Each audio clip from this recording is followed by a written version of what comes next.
I still can't believe that got through QA. I went with Blight. Wait, what? I like Blight.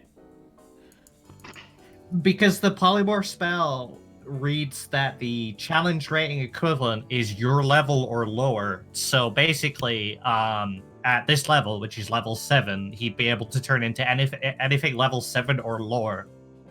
And all he'd need to do is turn into something with a higher constitution than he has.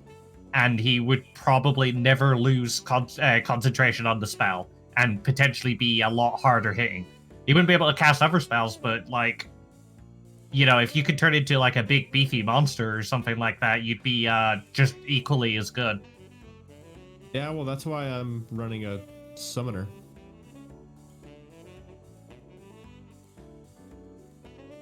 I mean, my whole shtick is I bring in minions. Yeah. But the other thing I found is that even if you are unable to cast spells, you do not lose feats that you had on your... So if you had Warcaster, for instance, you still get advantage on concentration checks. I don't really have a concentration build.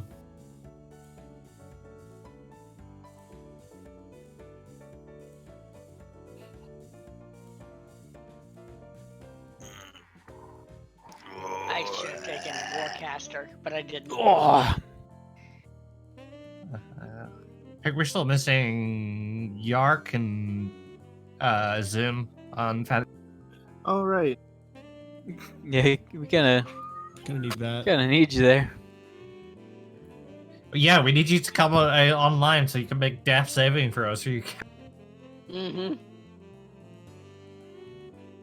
Correct. There we go.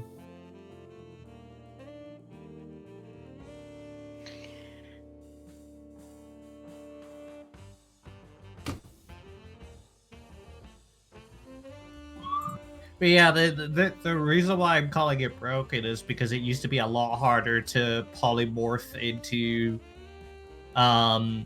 like big creatures in previous. For instance, in Pathfinder, you had to specifically take the form of the dragon 1, 2, and 3 to get anywhere close to dragons. Because if you polymorphed into a creature, you normally didn't get their attack. Don't I really, to like actually be effective, don't I need true polymorph, or I'm just actually that creature? 4th level polymorph replaces your attacks with the creature's attacks, your stats with the creature's stat. It's dumb for a 4th level spell.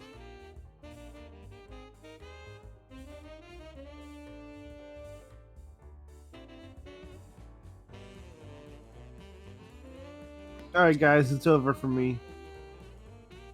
I Yeah? stretch my arm, and the dog immediately laid her head on my arm, so now I can't. Oh, shit. Oh, you have been defeated. R.I.P. Remember me, guys, not as I was, but as I wish to be. About to die. Or did you mean exploding?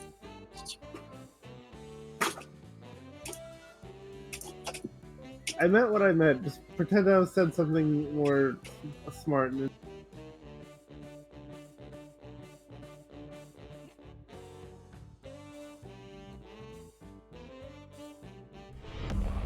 of our community's acclaim spreads. I mean, you exploded so often it seemed on purpose at this point. Tales of our endeavors proliferate.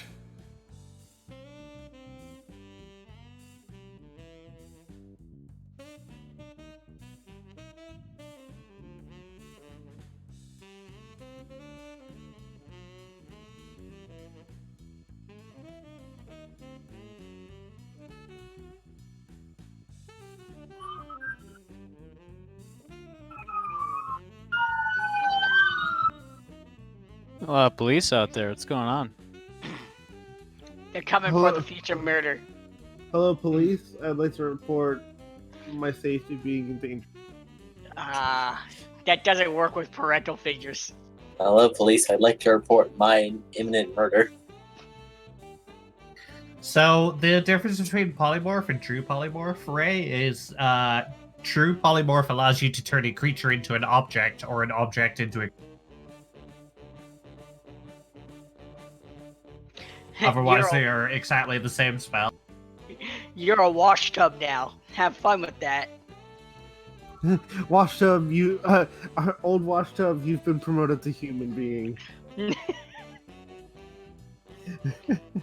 Looks at the wash tub, looks like we have a new position open. It's a bit dumb though. Like the time limit doesn't even change. It's still concentration up to 1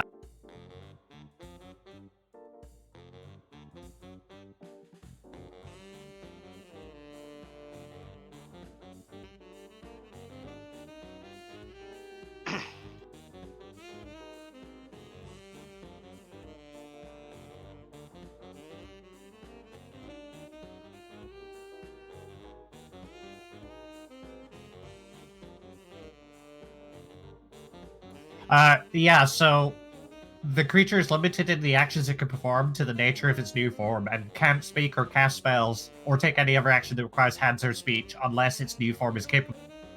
So if you do turn into a dragon, you can actually cast spells. Dragons can cast spells. Yeah, that's what I was just saying. If you do turn into a dragon, you can cast spells. He also has clauses for like if the spell becomes permanent, like people know the people are gonna go. Swear Ray just true polymorphs himself into a lich.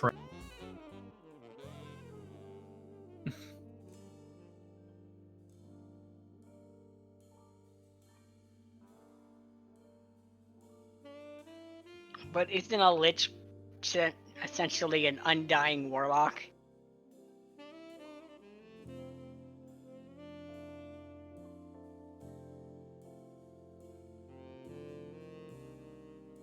That's a good point. I think a lich's power comes from the souls that it kind of sacrifices, though. But also in Forgotten Realms, at least, just kind of in service to Vecna. I heard everything. My mic was just set to not let me talk. Nice. Okay. Did you say anything in response? Have you been talking No. this whole time? No, Okay. because I left the room, but I muted Discord instead of using my headset mute. So when I walked away, I couldn't click it. Nice.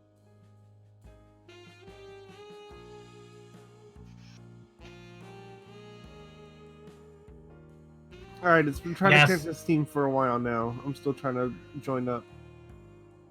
Yeah, Zerf. Liches are retail managers. I can't. It's because I am a retail manager. So you are also a lich. I can vouch. You imprison your staff's souls and become more powerful the more there is under you. What feeds our salary? I mean phylacteries.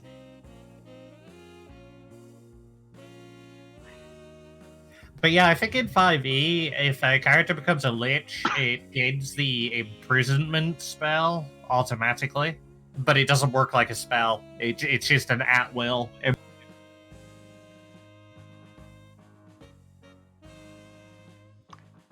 How did you become a lich in 5e? I think it was entirely homebrewed by each DM, since the actual process was like a secret in character. The actual process used to be like 10 steps, which included like the blood of an innocent creature and stuff like that. Mm-hmm.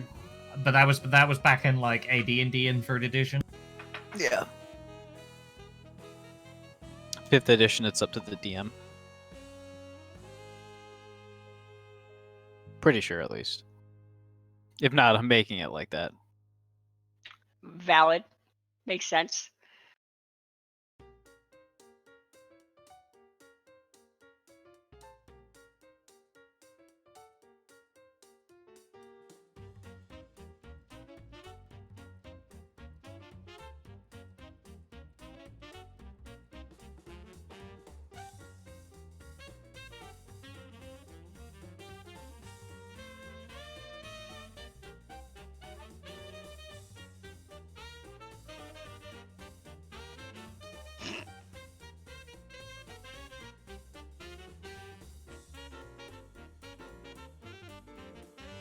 All right, everyone. Hello and welcome to this memorial service for Dusty and Yark. And with that, the memorial service is over. Now let's move on with our lives to much more interesting and important things. Well, that was a great and very You very have no kinda- idea. that memorial service was very well put together. I gotta say. Thank you. I've been working on it all of 2 minutes. I have 3 pennies. Nice. Yep, that was the entire worth of that funeral. Those are crowns, by the way. I give it 3 out of 8.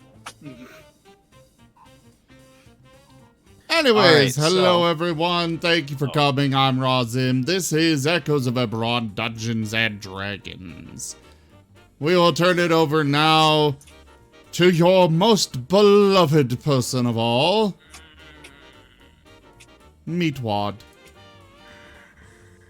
Oh shit, You you want to can't call keep on doing me? this.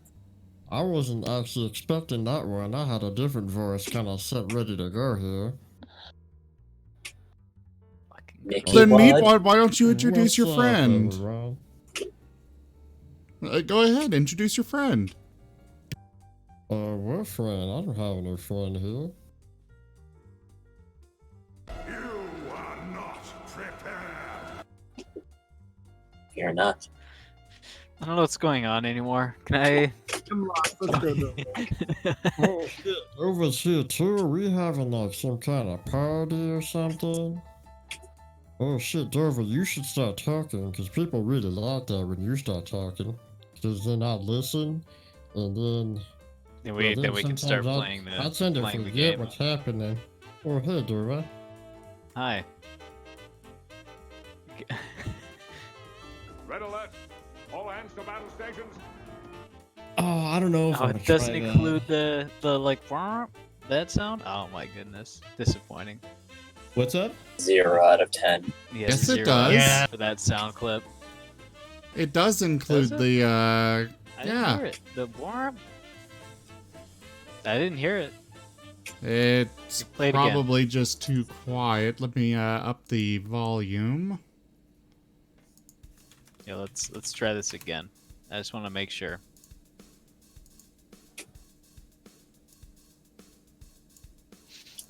Red alert. All hands to battle stations. I didn't hear it. I Yeah. heard it just at the end. It was just 1 bit. It was 2, No. but Yeah, I I didn't catch it. Nope. I'm in Camp Dova. Red alert. Here you go. Alright. All hands to battle stations. no, I didn't hear it. Oh, maybe it was all he was still talking. yeah. 2 of them are right at the very end. Look at that. Yeah. Did someone jam the radar? Yes.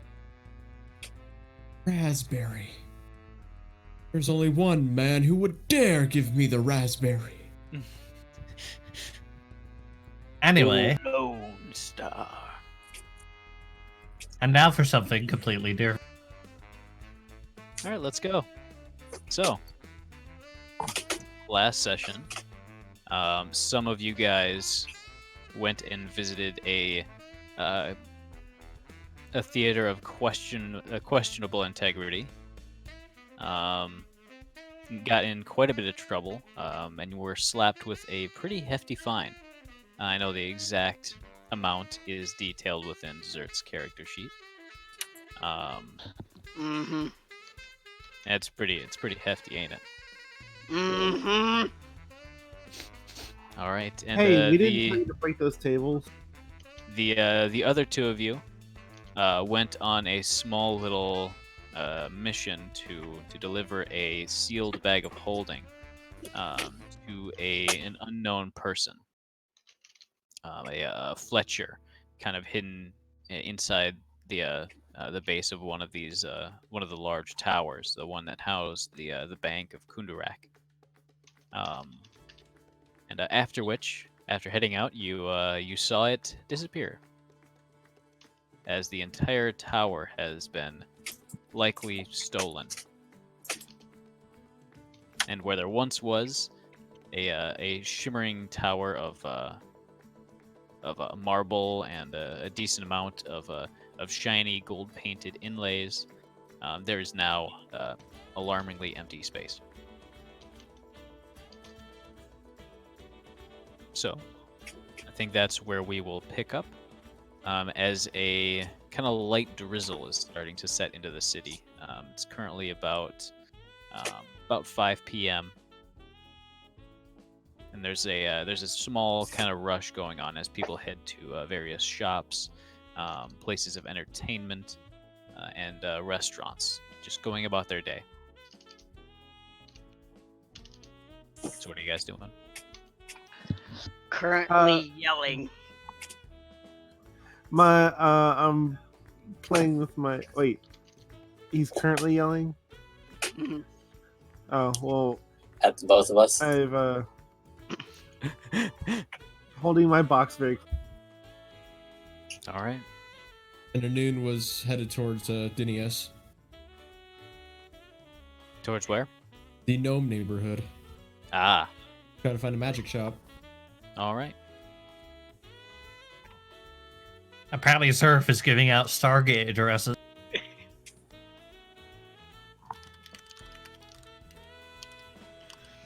Pretty sure that's a Daedric computer virus.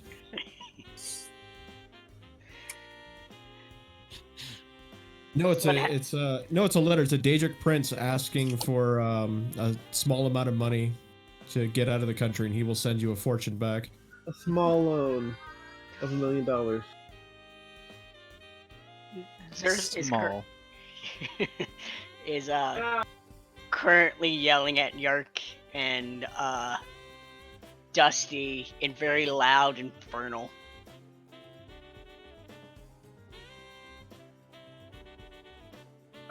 Eric's just kind of standing there listening. I don't think either of them speak. I don't know if anyone in this party speaks infernal.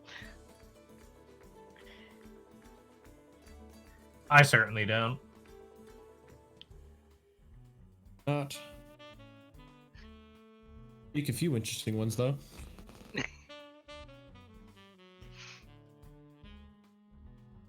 Yeah, so he's just livid, like anime fires around him, livid. Oh, do you ever remember that picture I sent you with the gator with burning eyes? Yes. That is you right now. He is pissed. As you are thoroughly laying into them,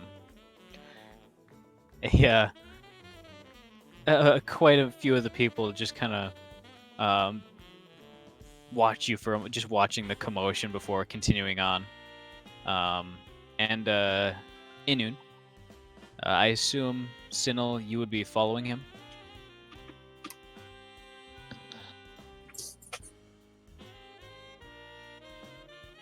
Tsinil?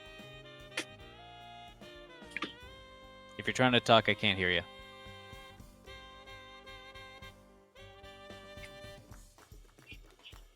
Alright, we'll just continue on. Ihnuun, you make the transit across the tower, passing through, I think it's one district. I'll check the map here real quick. You were in I believe Karan Thivan. And so heading down to Dinies would be about 30 minutes or so. And it would cost 2 sovereigns for the carriage across the gap. I can do that. All right. And you do come across a magic shop fairly quickly. It's It's called Cinnaborg's Trinkets, and has a little emblem of a tiny little cat playing with a ball of yarn. And heading inside, it seems to be half like a toy shop, where there's a lot of these kind of little magical toys, trinkets. These horses that gently kind of float just above the surface of a kind of penned in table, and kind of push them around, and they just gently float and kind of tap against the side and against the other little ivory. Sorry horses. about that. Got a call from the drywall person. Ah. I heard you calling for me, but you know. So Yep. what I missed? Would you be following Ihnuun to a magic shop in the district, kind of just Yeah. across the gap? All right. What's going on with the Um, missing tower? Is that saying that in character? No, that's to you as a, what am I observing about it? It is gone. Gone. Nobody's responding or anything? Well, a lot of people are responding. A lot of, basically, not necessarily panic, but more bewilderment. From what you can tell, people going up to the railing and just kind of staring at the gap where the tower used to be. And I think I described it last session, but a person actually falls from one of the bridges as they were just about to step onto the tower, kind of going right into the empty space, thankfully getting caught by a featherfall token. Yeah, you did mention that last week. And you can see that the bottom of the tower has been kind of cut off at a certain point, where just kind of a clean edge remains between floors. You don't see any people cut in half, so there's that going for you. Hooray! No casualties? Question mark. Well, except for those that were in the tower that are probably going to be murdered and all the money taken.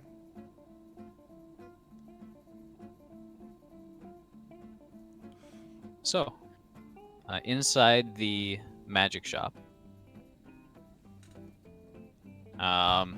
the shopkeeper is a stout little gnome, wearing these kind of comical soda bottle glasses. I think that's what they're called. Super thick lenses, so their eyes kind of seem to be kind of bugging out of their head as they just kind of nonchalantly greet you from the back. And you can see that there's just a fairly decent selection of stuff just kind of displayed on the walls, hanging from the ceiling. You notice that a lot of these are just kind of mundane, fairly low power magical kind of toys and curiosities. But there are a good few utility items and just kind of magical equipment. You can see a large case behind the counter full of various tinctures and potions. You can see a hanger kind of hung behind the counter as well, with a robe with quite a few kind of tiny little patches on it. A large locked scroll case. And you can see little shelves with individual labels on them, and there's a quite noticeable shimmer to the very thick reinforced glass on this case. But you can see quite a few scrolls in there.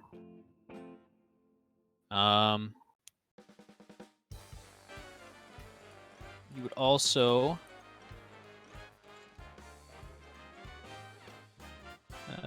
I guess the main thing that caught your eye is the scrolls. Do I recognize any of them? You wouldn't be able to recognize them from here, but I assume you would at least ask about them. And if so, he'll just rattle off a list of what he's got in a super excited voice. He's got Bane. He's got Detect Poison and Disease. He's got Firebolt, Flame Arrows, Guards and Wards, Hallow, Hellish Rebuke, Message, Revivify, Sword Burst, Tasha's Hideous Laughter, Tensor's Floating Disc, Unseen Servant. You want me to go through them again? No, that's fine. Either can't use Actually, those or have I them. could actually use going through them again, please. Here. I'm just screenshotting it. Wait, Got a big old, wait. big old list. What? You actually have notes? Yeah. And they're not all over the floor. They're not all over the floor. Is it the They're all over SpongeBob my. picture? Is it the They're all over SpongeBob my picture- desktop. the SpongeBob Oh, picture okay. is So the- they're still a little fumbled about. Okay. Yeah. Sinnoh's It is gonna my be desk- It's a computer desktop. That's me Sinnoh's clapping. gonna be wandering around the store looking for anything that might appeal to him. There is a quiver that looks fairly magical. I will inspect that. All right. Looking at the little tag, you would know it's not named the same, but you would know that it's basically a quiver of Ilona. And it Good just one. says in block letters in a few different languages. You would probably only understand it in common, as it says, "Big storage inside." For It's written, 1,200 Galifars. it's Sorry. written in a few different languages, right? Yeah. I have Elvish, Igna, and Sylvian. You'd understand that in Elvish, but it basically just says the same thing. I also know Elvish. I also Yeah, know you'd see it as well. Infernal. It's I in know it's- Goblin. I know Abyssal, Sylvan. You'd see it was in Goblin as well. Oh, no Infernal. No Infernal. You said 1,200 Galifars? Yep. I am nowhere near enough. But I do also have my Sticky Wicket quiver, so... You really can't. Well, Phil's is really interested on that list he can't use. Which one would it be? I guess that's just mostly me. I'm interested in Hellish Rebuke, but that's Warlock. It's fair. Because that's nice to be able to hit a return fire. Mm-hmm. Ihnuun's going to ask the gnome if he has any artifacts or items that can enhance one's spellcasting ability. As he kind of gives it a little grunt as he thinks. I don't know why, but when you described him with these glasses, it just makes me think of Bubbles from Trailer Park Boys. And then I'm forgetting his voice, and now it's like mixing with some other Hanna-Barbera one. So now I'm just thinking, yes, let me see what's in the back here. Yes. I think I have something like that back here. Just bumping and everything because he still can't see out of his glasses.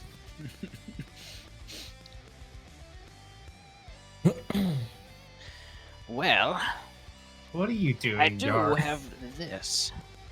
As he reaches into, he grabs one of the boxes off the shelves just behind the counter. You can see kind of a pseudo sort of warehouse thing behind a bead curtain. You notice one of the beads falls off and just rolls on the floor as he passes through it with a very fancy looking box. Oh man, it's just. Wouldn't it be great if he just parted them and every bead fell off? Oh, yeah. He walks back in. Very gingerly places the box on the counter. Flips up the latch, undoes a regular lock and then a magical lock with his he licks his thumb and then presses it against a stone. And it clicks open. There's a little hiss of like steam coming out as he opens the box very carefully, and inside is a very grungy looking club. This, he kind of wipes his nose. Very good, especially because I can see that you're possibly an adventurer, dungeon delver, something like that, right? Yes. And I also see that you're kind of not very well armored. This doesn't solve the armored problem, but it solves a different problem. Sorry, can you repeat that again? I have this hearing issue where sometimes it seems like people cut out. Oh, I think Discord's just being really weird today. There's a API issue, I think. It has been. It seems to have been fixed recently, though. Oh, okay. I was about to say, I can't even hear my Sim's last ping music was, anymore. 269. Oh, now it's 53. Hey. He says to you, I can't really solve the armor issue, since I see that you're an adventurer and you're focused on the arcane.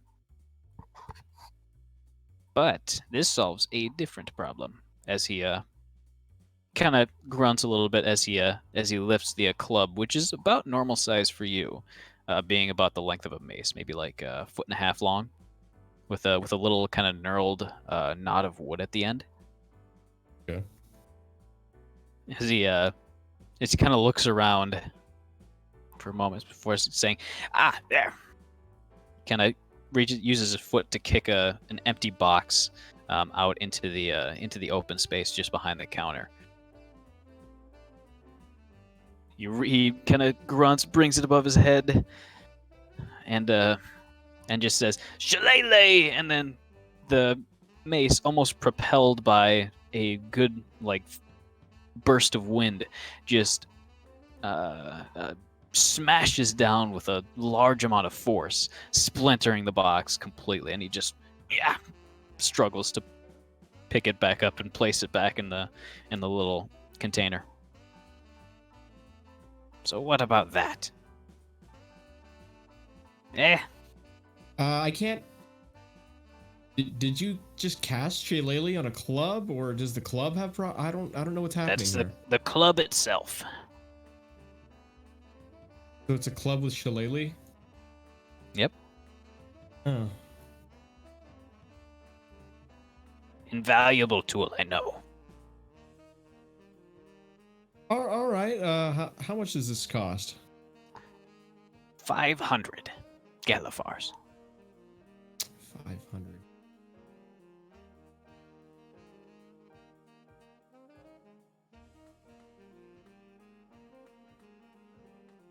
And for free, I'll toss in a flute that consistently plays off key, no matter what key you try to play it in. Now, are you throwing that in, or are you trying to get rid of it? Just kind of points. Throwing it in for free.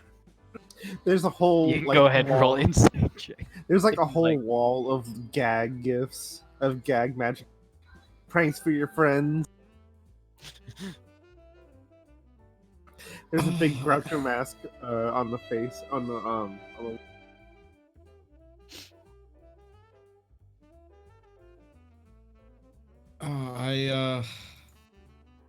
Ihnuun is going to graciously decline.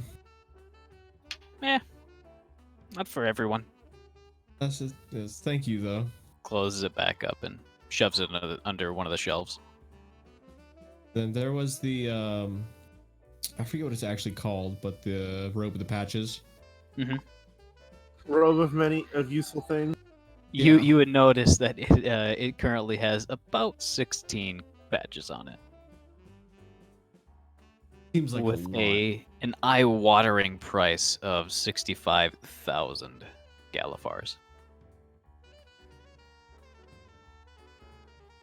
You do notice that the robe has a few scrolls and what look to be wands on it, though. I'm going to think in my head how much this superior healing potion is worth. I guess it's only up to 5,000. Oh, that's at the.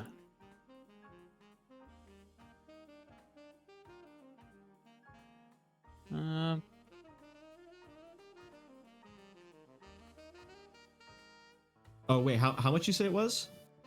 65,000. Okay, that's the 1,000. That's what I thought. Okay. Yeah. Oh look, I have this sealed bag of holding in my inventory. Should probably remove that.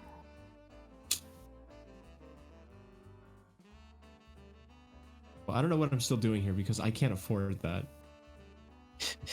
So yeah, I think Ihnuun's good here. I don't know if Tsinil's looking for anything else. He's kind of been disappointed by the high cost and the empty wallet. Ihnuun's gonna retrieve the sending stone from his backpack and say, "Hey, I need more money." Can you just give me a quick persuasion roll? Yeah.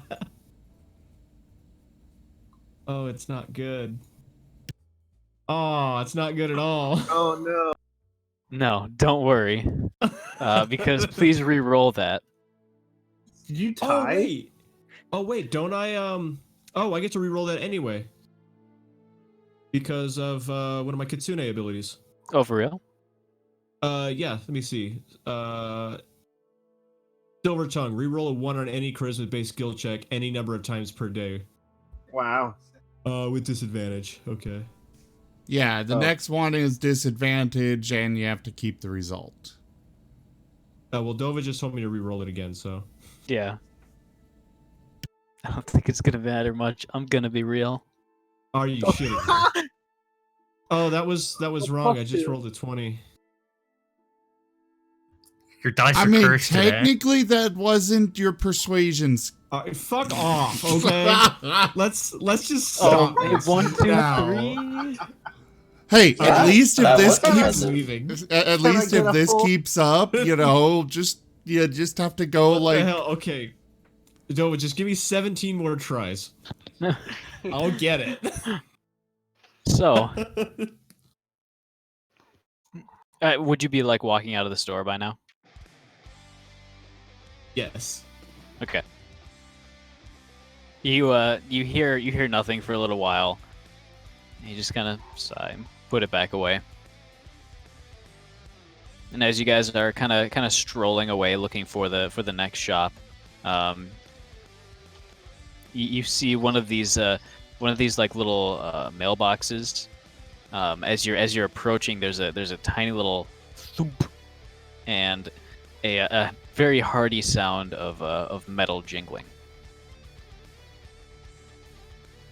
My ears perk. You notice that nobody's really looking right now. I'll try to figure out where that's coming from. All right. You see that there's like a block of like mail slots for an apartment building nearby, and one of them is the kind of thin metal door is very visibly kind of bulging outwards.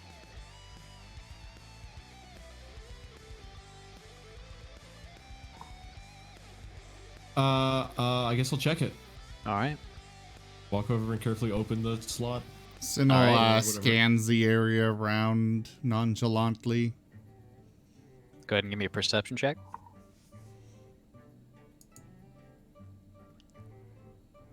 Ihnuun was looking around Whoosh. too, if that helps him out. And whoosh. What the hell? Stop picking up. Stop picking up after me. So, you guys are trying to remain vigilant and trying to just stay sharp, but there's like a tiny little festival going on just around the corner, and the scent of all the delicious street foods, like bathed in butter and oil, is just kind of overwhelming your senses a little bit.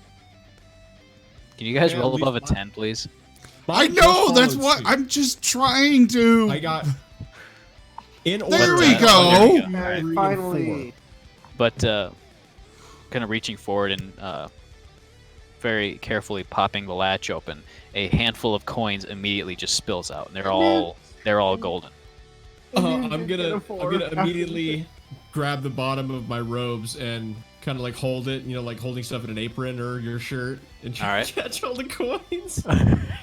It's like an arcade token machine where it just keeps spitting out.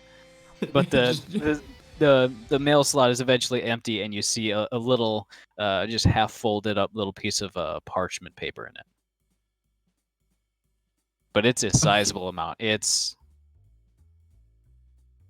I'm trying to give a good example for volume.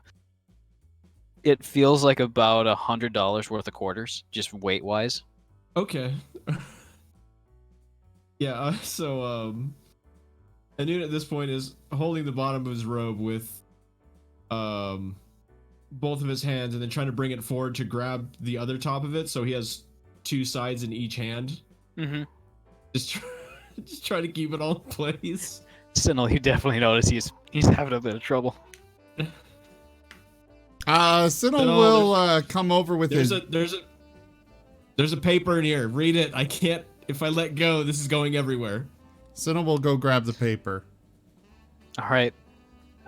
You'd notice that the sound of all these coins like jingling and falling out was probably covered up by a large parade that's actually going down just a block away, and a big batch of fireworks conveniently went off and covered up the sound of your collection. I don't know why, but I'm just hearing like Las Vegas jackpot, like pinball noises. Just dun dun dun. Just coins just keep raining out. All right. Minor illusion somewhere saying jackpot. Quickly closing the little slots after raking out the remaining coinage, you read the little note, and it says, as requested, since the heist went so well. He's gonna look up. He's gonna look up and go. It says Well, P.S. Thank you. Okay. That's all it says. P.S. at the bottom. There's nothing but there's nothing beneath that. Tsinil Okay, will. well,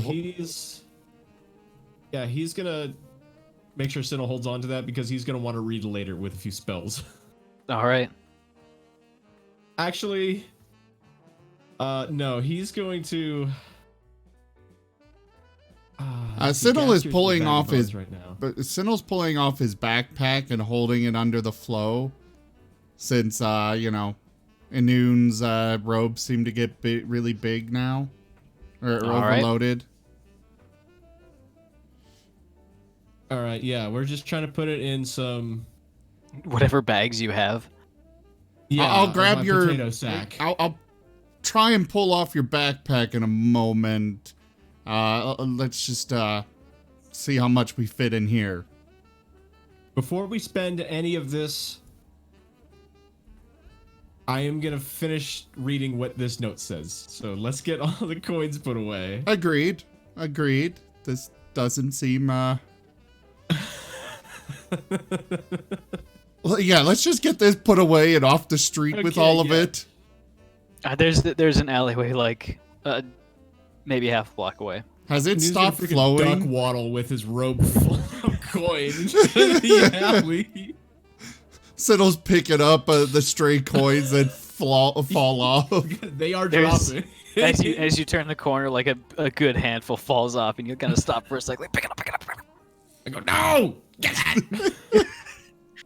As you disappear into the alleyway behind a dumpster and start to truly get it all like counted out and portioned, and in the end, sorry, He's gonna let Sinil do that while he starts ritual casting. What would be good here? Let's go with detect magic. He's gonna start ritual casting detect magic to look for any invisible writing. Sinel's setting DeSoda on guard duty. And yeah, he's gonna sit behind this dumpster, trying to keep it all hidden from the view of the street and count it out. All right. You eventually count it all out and find that it is exactly 1,200 Galifars.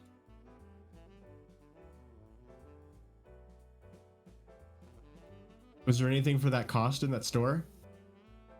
The quiver I wanted. About, yeah. There's also arrows. quite a few of the scrolls were below that. Well, the quiver was exactly that much, but I could probably sell my current quiver for some money too. I mean, it is magical as well. Is it? Yeah, it's Baked bread. It's a sticky wicket quiver. It was magically enchanted, so anything that's put inside is held in place so it doesn't rattle. Ah. But you know, the quiver of Alona would do the same thing as well. It's just also has infinite storage, so. Mm-hmm. So are we going to cast? Ihnuun? Detect magic. Detect magic, all right. Casting detect magic, you gaze at the paper itself, and by the way, there's nothing after the PS. It's just that.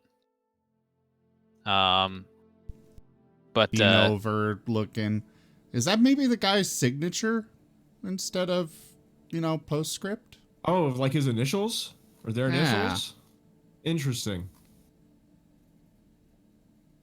Slightly that's annoying annoying. coincidence, yeah. That's but really annoying.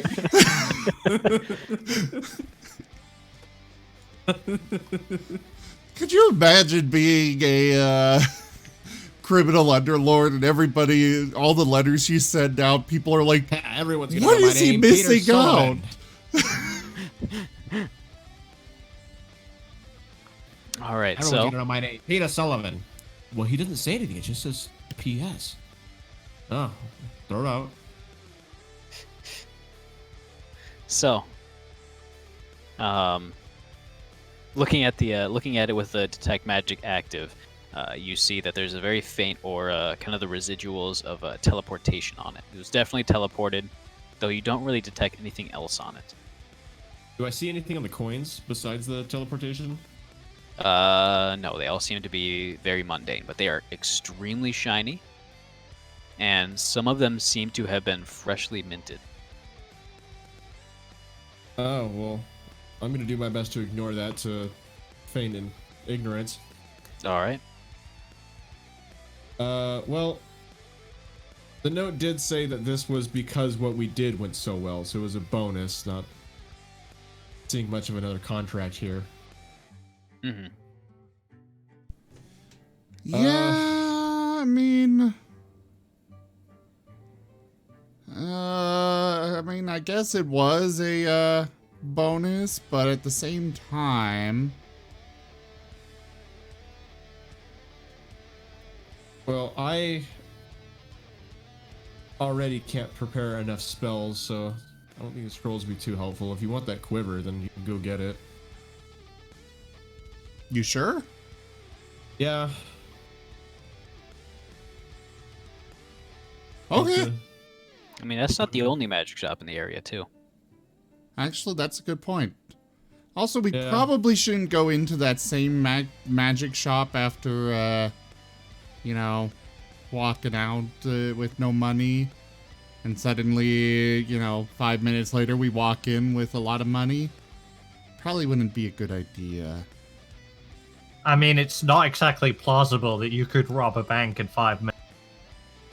No, but we you could can rob steal some. an entire bank in 5 seconds. Yeah. He doesn't know that. To the next door. Cinna will All go right. ahead and put it away in his, or keep it in his backpack for now. And jingling quite a bit.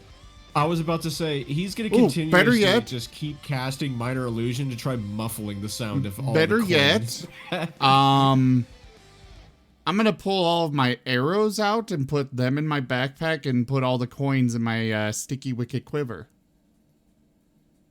All right. That should work.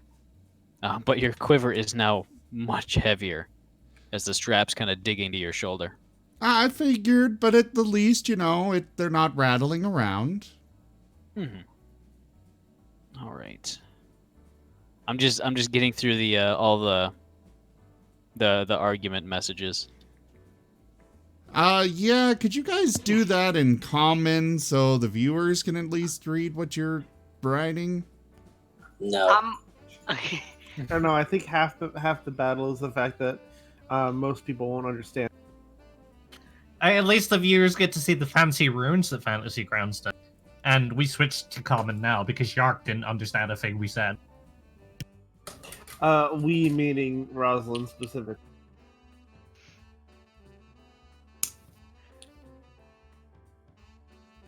I'm gonna just so the viewers know, I'll take pictures of what we're saying later and I'll post them.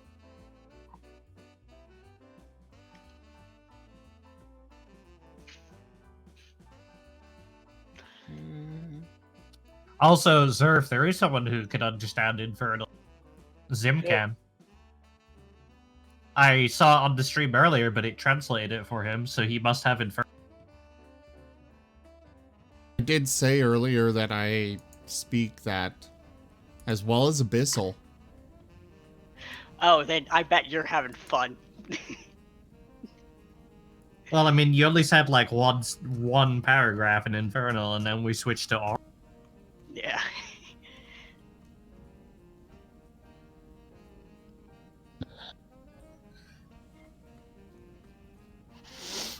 I've had people tell me I speak abysmal too.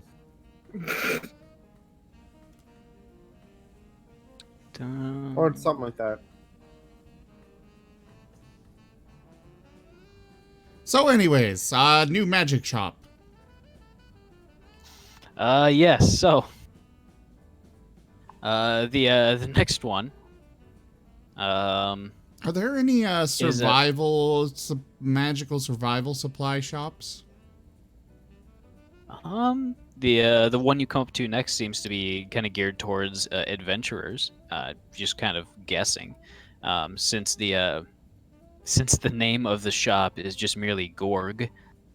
I like it. With kind of a haphazardly painted sword on like a wooden plank as a sign. It seems to be kind of in the lower areas of this district, between a kind of funky smelling restaurant and a what looks to be a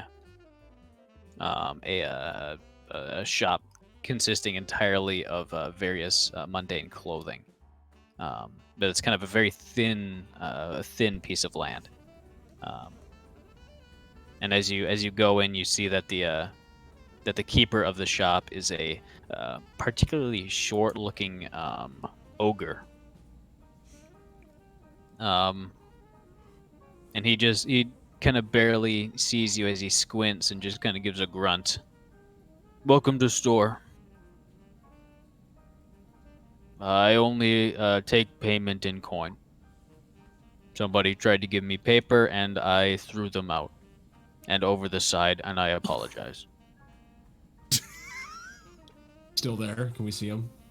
Yeah, he's still there. Just a guy unconscious on the ground. Actually, you wouldn't be able to see him because he would have been thrown out like over the edge. He also didn't say how long ago that was. Tsinil will fish out one of his Galifars. No worries there, friend. We've got coin. Okay, good. Please talk to me if you want to buy things. Will do. Okay. We're just kind as of you start to look browse around the store, you notice that a lot of the things are fastened to the wall with like nails and planks. Although the signage itself is actually very well written, though like sale markers are very poorly written. Just kind of scribbled out with a piece of charcoal and then written above it in questionable common script. Are most of them like backwards? Some of them, most of them are the right way. But like, there's some numbers that just look like strange combinations. Like an 8 that also has a straight line through it.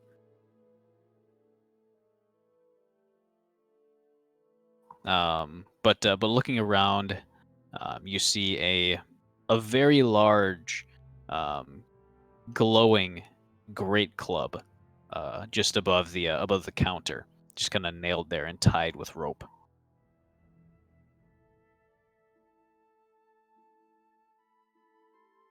I'm you looking. You also see a what is that? It's a bandor.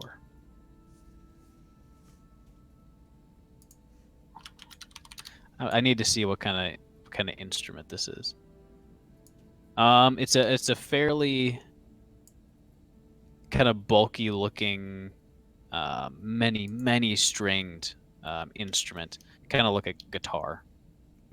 But you can see that that it is labeled as a instrument of the bards. You see a good amount of potions just sitting in like a barrel with kind of tags tied around the necks. You see some mithril chainmail, and you would recognize it as mithril. And quite a few scrolls. What armor do I have? You have returned. We'll take a look at the Oh, scrolls. hey, Burgunder! All right. Haven't seen you in a while. Thanks for the resub. Let's see, I'm trying to figure out which ones you would have access to. There's one of Melf's minute meteors. Can you link that in the chat? Sure.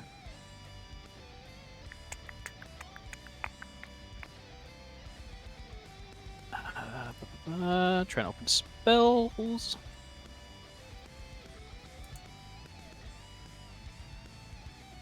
Just do all of them. Oh, go, scroll.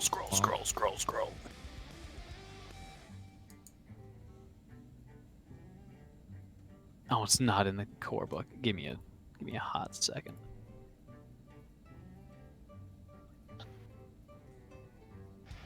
Hello? Hi. Hi. My mic, like, died for some reason. Oofta. Like, everything was just quiet. Wait, how do I... That was interesting. What does that link do? It takes me to dndbeyond.com. Okay, cool. That's exactly what where I meant to do. You also see a scroll of Phantasmal Killer and a Mirage Arcane. Mirage Arcane is 6th level, so. But the link does work. Now with these minute meteors, it's 2d6 for each of them. So you create 6 meteors. Correct.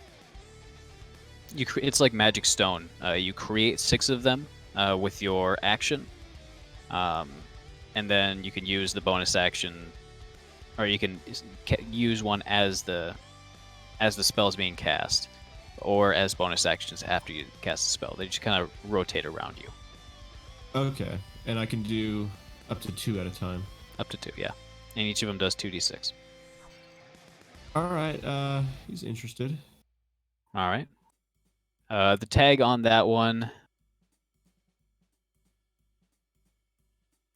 would be 384 Galifars.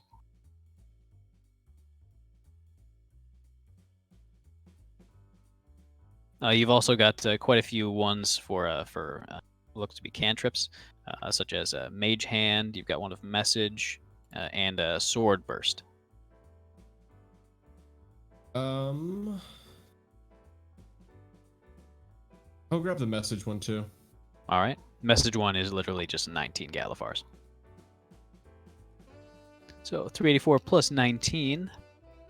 That is going to be 403, I believe. Let me see. He's gonna offer 400 because the 3 is an odd number. He doesn't want him to have to do the math.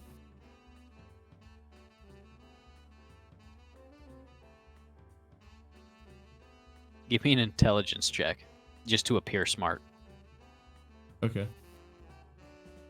No, don't do that. What are you doing?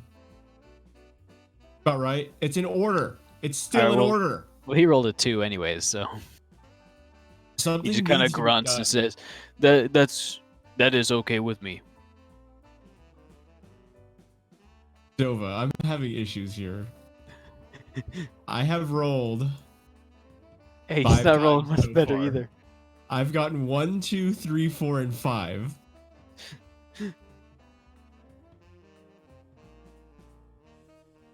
We'll give him 4 platinum. All right.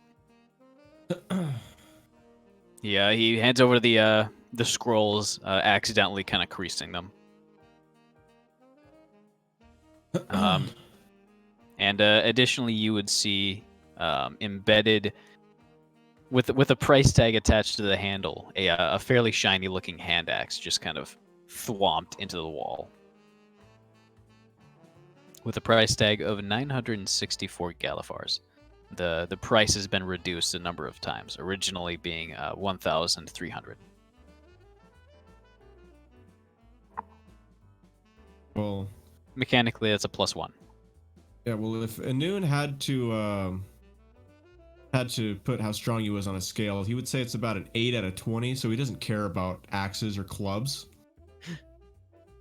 That was more just of everything. Also, there's a scroll of a cordon of arrows, which would be a ranger spell.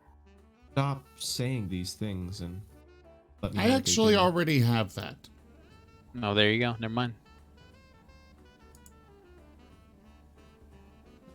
None of the other ones would be wizard spells. Okay. I mean, he's good with what he just got now. He's gonna start copying him over. Well, he's gonna do that later. Okay. But he's done shopping. All right.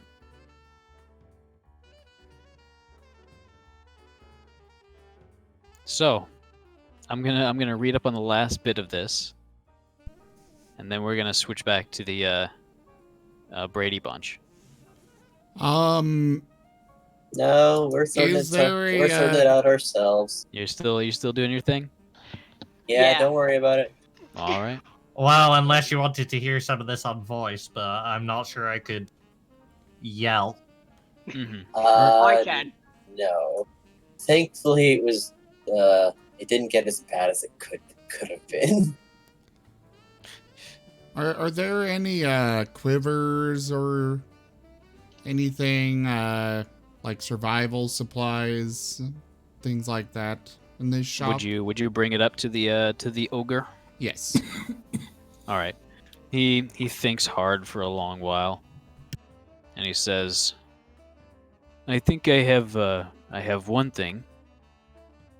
And he reaches into the back. He doesn't even move from his spot. He just reaches behind an open doorway, pulls something off of like a clothing rack, and it's it looks like a quiver, except it only seems to have room for one arrow, and the arrow itself is this fairly heavy looking, almost, it's super brutal looking tip, but it just kind of hooks off on the end. And he says, I don't have a bow, so I can't show you, but it's a grappling hook. And I know it doesn't look like it, but trust me, there's think 500, 5,000, a lot of zeros of like super strong rope in it. So it's like a grappling hook arrow thing? Yeah, it's like a quiver with just like one arrow that can fit in it. And attached to the end of the arrow is the rope, which is a fairly thin looking, almost like a paracord, about half the thickness of normal rope.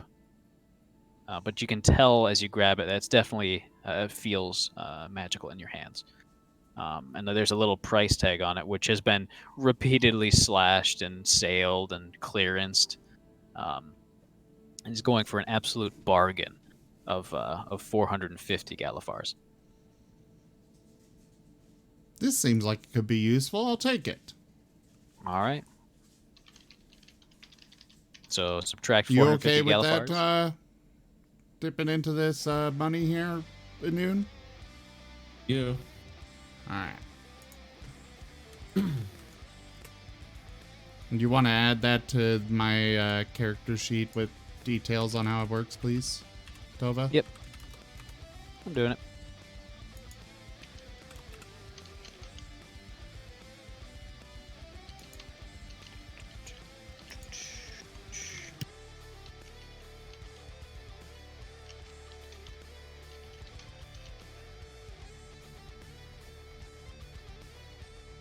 You got a lot of quivers. Oh yeah, how much can I? Oh, that's the unidentified item. Okay. Yeah. I was like, I noticed a random regular quiver, and I'm like, what is that? I'm gonna get that as a. I might as well sell it, you know. I've got a lot of random little treasures.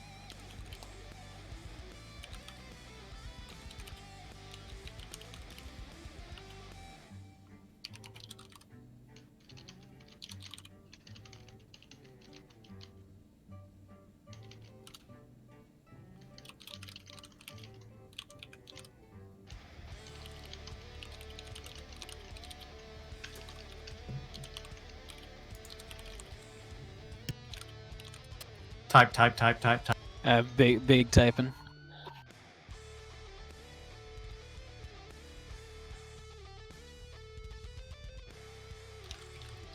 I don't think I'd actually... Oh, wait. Yes, I would have those mats still. Those would be in my backpack.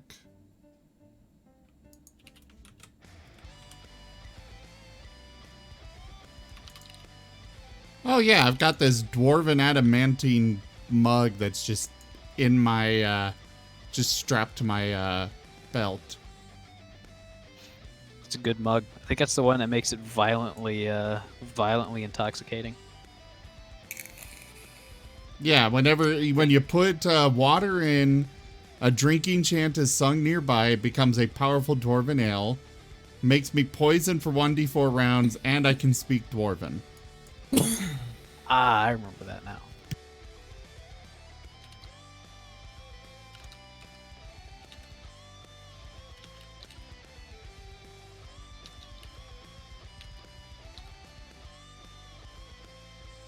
This finely made longsword, I forget if you said there was any magical property to it.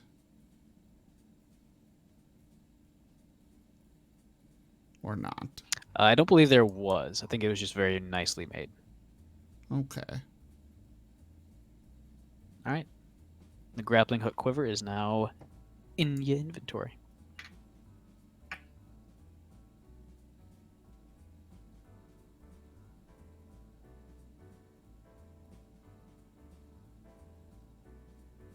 Oh, cool. I like it. Yeah, that can There be you go. very useful. Thank you. No problem.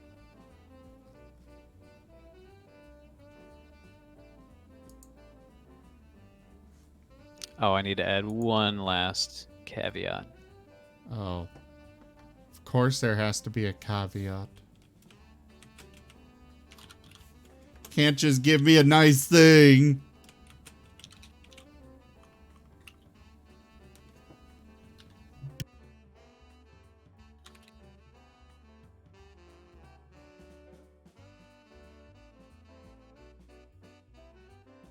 There we go. Loophole patched. Got a little bit of chewing gum and duct tape there just to fill it in. Yep. Oh, I I see. feel like a lawyer. Okay. I didn't even think of that loophole, but alright. There we go. As we're exiting, Tsinil's gonna pull out some of his fudge and share it with Ihnuun. And give a treat to Soda. Okay, I'm just making sure you're not feeding the fudge to him. No, the fudge goes to Ihnuun. But okay, Part of it. you know, chocolate and canines don't really mix. I know. I suppose, isn't fudge really bad for his teeth? I'm talking about like chocolate, you know, killing Bad dogs. for his everything. Yeah. Plus, Get- cookies gets a and bit of cream fudge is more of a like a vanilla fudge with true, but still.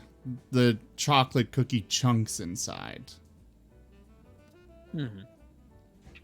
Chocolate seed. Anyways, so But yeah, I've got my bag of treats. I'm giving that to one of those to Soda. which he happily munches down on.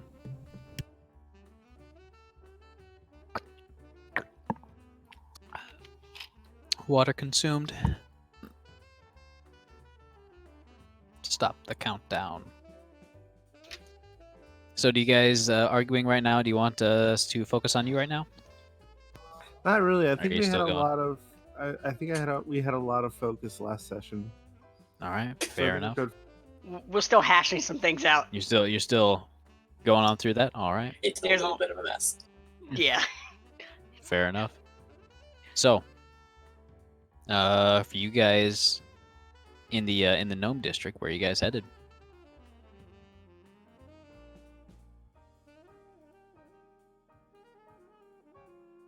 Excellent question. Sorry. Yeah, I think Ihnuun's. Oh, well, Ihnuun's gonna go copy the spells now. All right. So I think we're just gonna head back to. Do we have a hotel or anything? You guys have been staying at a Golden Dragon Inn. Aren't we also Basically, getting it's to a stay at chain that tavern in temple? Sharn. You were actually there for the previous night at least. Yeah, and they told us we could stay there all the time for free, so... Mm-hmm. They don't have very many amenities as far as food or drink goes. It's fairly simple, kind of like porridge, basically. That's alright, I'm pretty sure we can always acquire trains now. Train snacks.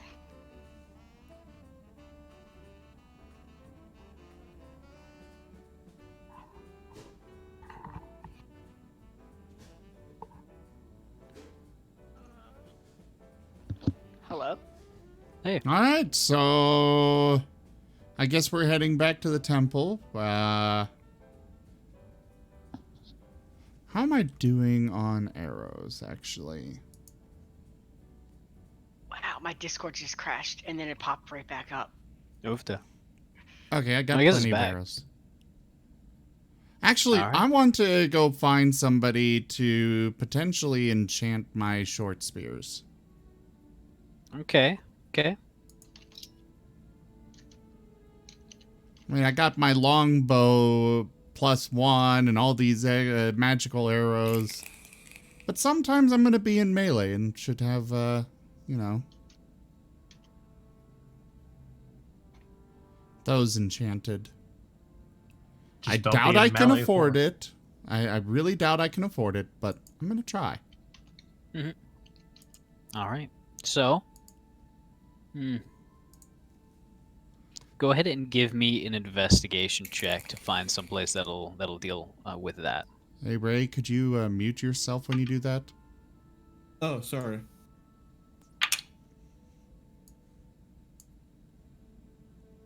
Oh my god!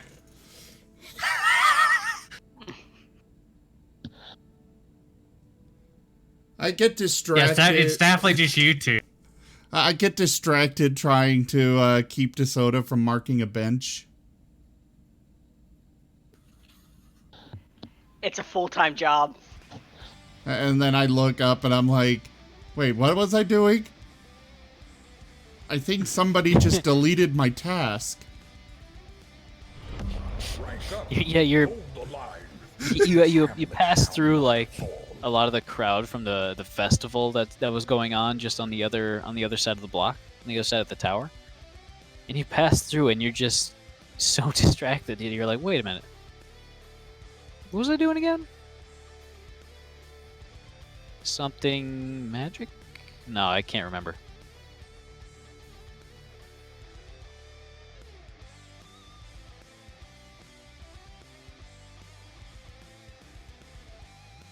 So, needless to say, you would not find a shop that would do that. Yeah. When I realize I can't remember, I'm gonna go wander through the festival, see what is interesting there. Since Ihnuun has, you know, gone off to the temple. There's back to the Golden Dragon. Oh, okay. All right. You're going to the inn. Okay. All right. As you kind of heading out, you do see a stall that's basically a dunk tank, except there's no water. It's just like a seat over like the side of the edge.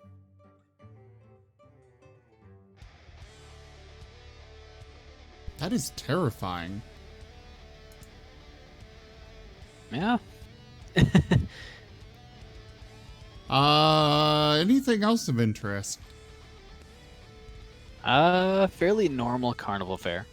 That was a pun that I didn't realize until after I made it.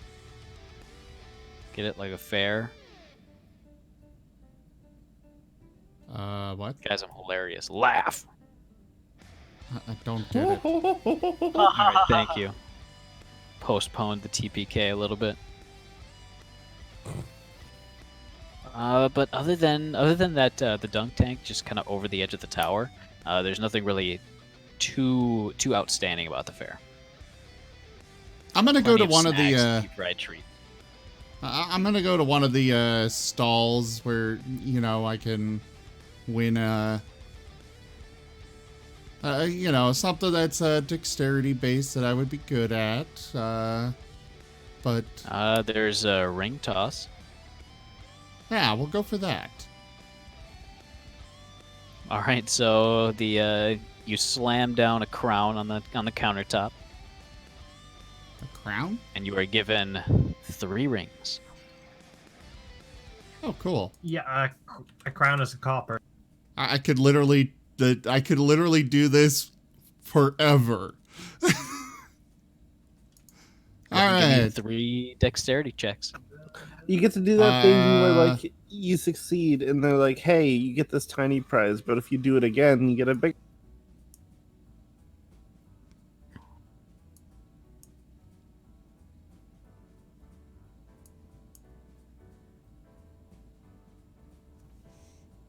First one was so close. Kind of went over the rim and then bounced right off. And the other 2, kind of the same thing. They just hit the rim at an on angle, bounce away. So you are left with no wins on this one.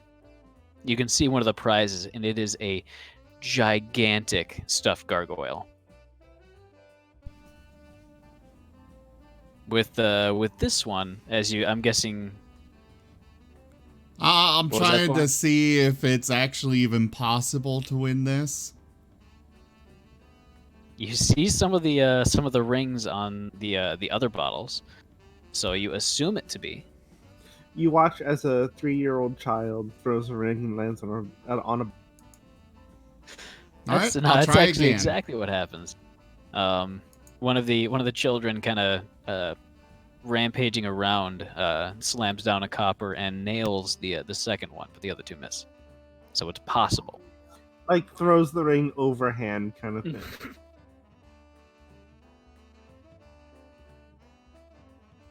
So go ahead and subtract one more crown. I already did. All right. As you Of course, I manage to- drop it right off of the chat box and it lands on a 14. As you manage to get Eleven's one, not terrible.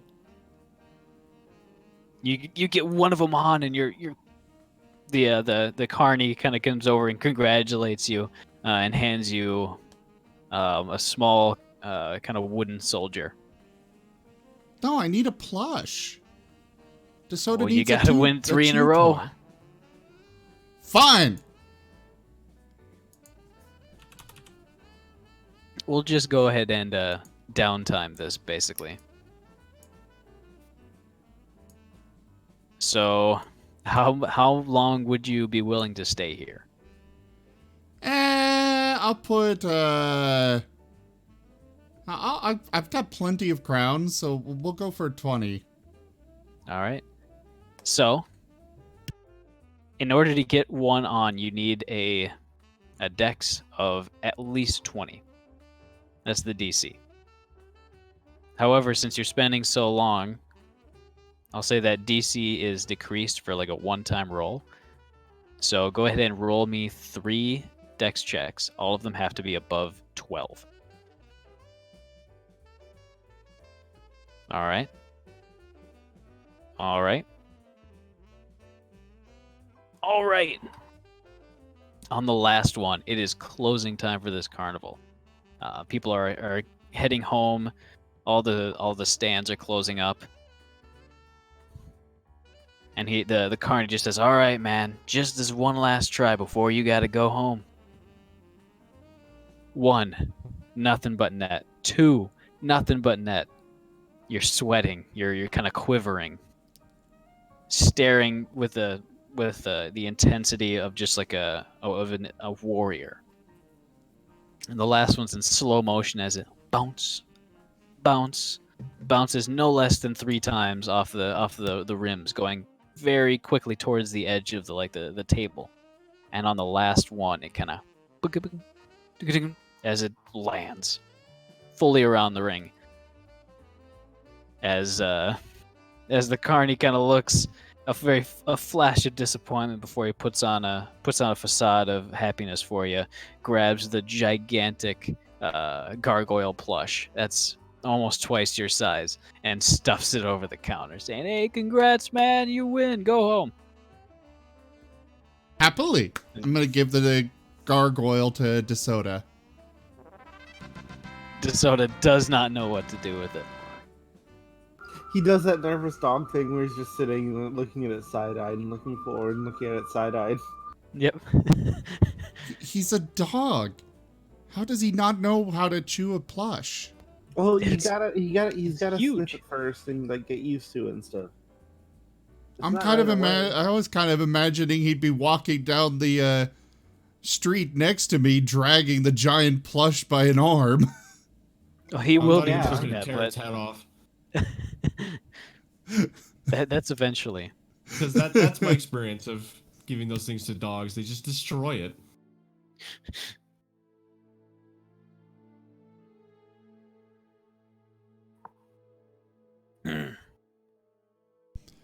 Well, anyways, I'm satisfied with this. Otters, I'll refund your influence because, you know, we did that in the game. Oh, there's an influence? Yeah, saying that I won it.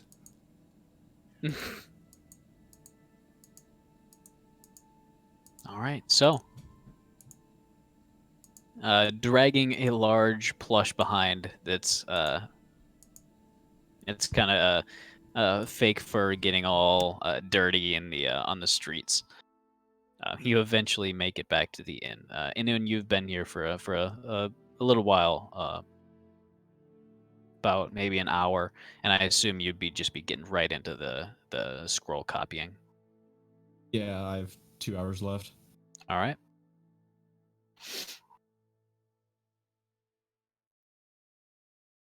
So, for the rest of you, I think we can probably continue it just kind of vocally. Yeah, though it seems mostly wrapped up, at least with Dusty. All right. Yeah. I think Dusty, you kind of stormed off, correct? He was about to, but then Gotcha. Zerth got him in a hug. I am a good propagator. You are a propagator that was not stabbed today. Oh my god, I just saw the fan art. Yes. Did not need to see it. Yark tested the patience of a gator and lost. Dusty, he was Dusty. What did you expect? He has had many a close call. This was very close. Oh, yes. However, I don't think he'll almost explode as he did before.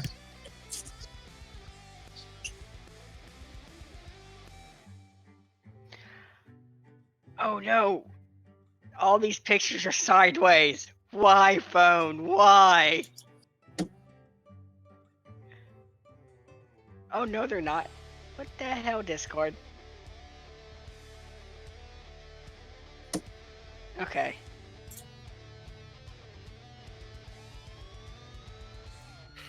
I'm not used to dealing with children both in character and out of character, so this is gonna be Yes. Apparently, I'm pretty decent. You're just emulating your wife because she has to deal with a big child every day. You know what? I have no comment to that.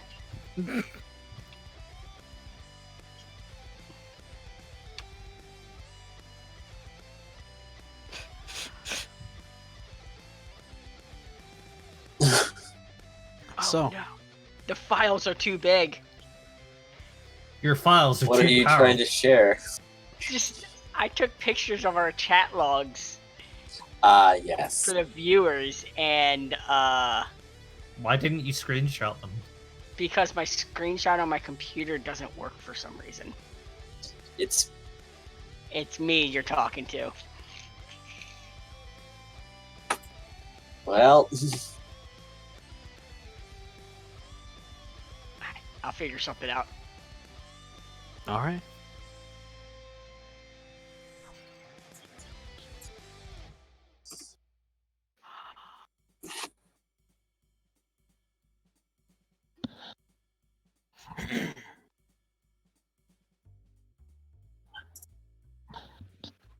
So what's the inn we're staying at? Sorry? What's the inn we're staying at? The Golden Dragon. It's basically a chain inn. There's quite a few in Sharn and in the surrounding area. Owned by House Galanda, in fact. Actually, no. Scratch that. House Galanda only has a very few inns in Sharn. Isn't there like a house of hospitality or something like that? There is, actually. Zerf, I think you pasted your translation in. Orin again. And in Infernal, actually. Did I? Yes, Yeah, you you- did. You just translated Infernal into Orin. How does that make? You translated it twice. Ah. Oh, sorry. Let me try to say Also, this in a if different language. Dusty had understood you, Zerth, he would have absolutely stabbed you that instant. So, Wow. good thing the first time was an Infernal. Okay, how the hell did I do that? You didn't have the common button ticked when you were copying them. I still have no idea what's going on. It's best not to know.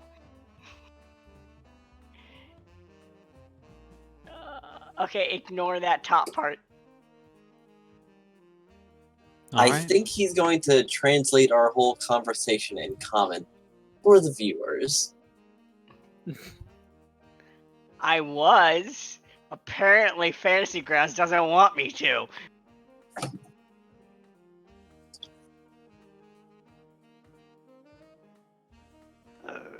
Okay, I'll figure something out. Techno Gator. Big claws tap on tiny keyboard. My Zim, Power Stone says, but did you get the biggest plush? That was the And biggest plush. I replied to him saying, "Yup." Oh, I didn't remember.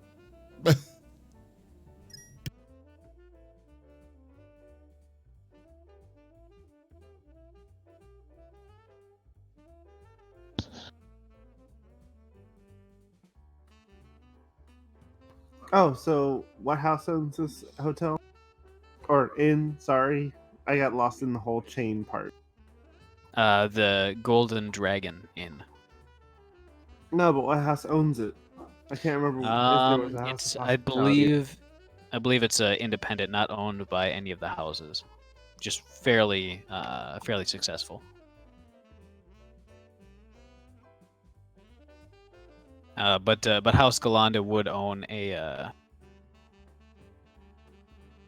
they would own a very small number of inns in some of the lower districts on the eastern side, kind of by the entrance gate.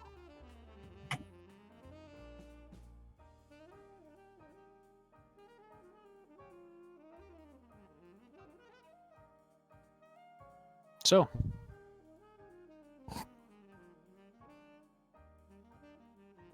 I can see that you guys are still going.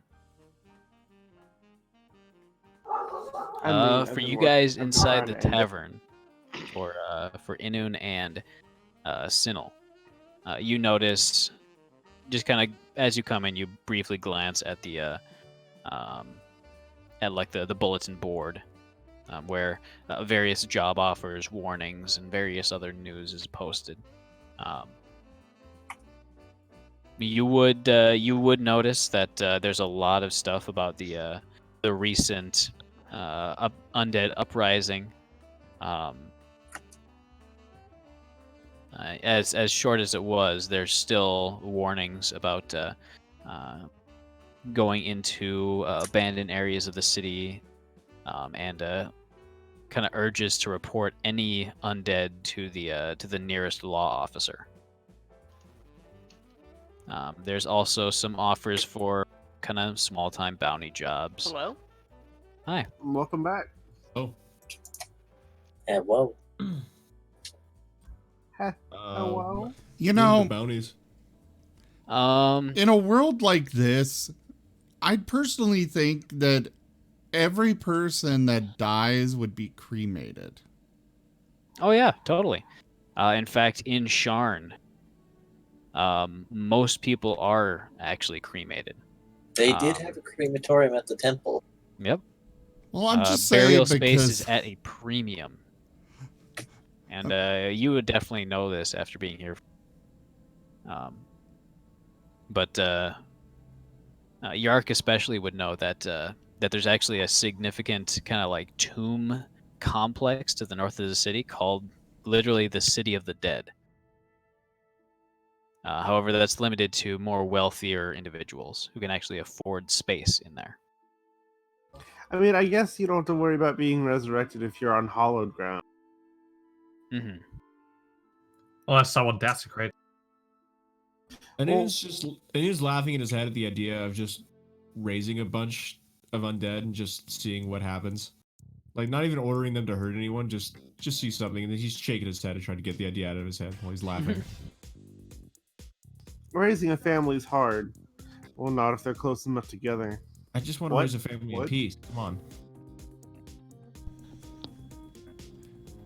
Sidney's going to be looking very very interested at the bounties. All right. It may not be big time, but you know, money is money.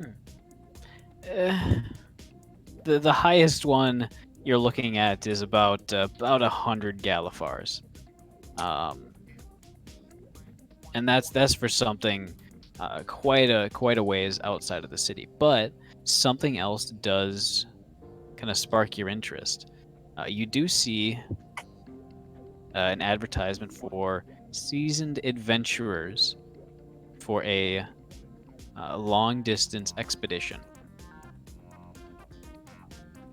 It details that heading to a forgotten crypt near the city of Cragwar, in northern Breland. In the foothills of the Black Cat Mountains lies a treasure trove of materials and ancient artifacts. This sounds like a plot hook. I mean, great idea. You're not even there yet, Dangus.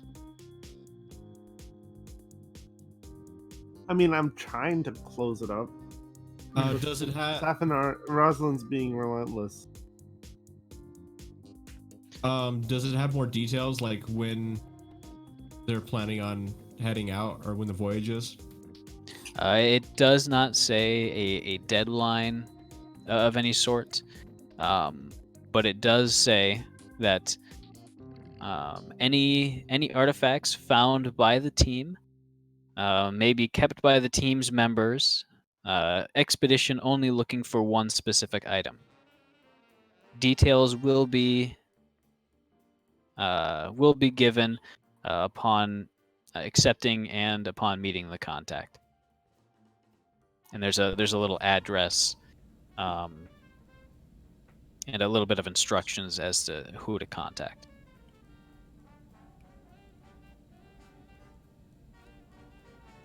Well, shall we go check it out? It is about that 7 p.m. information.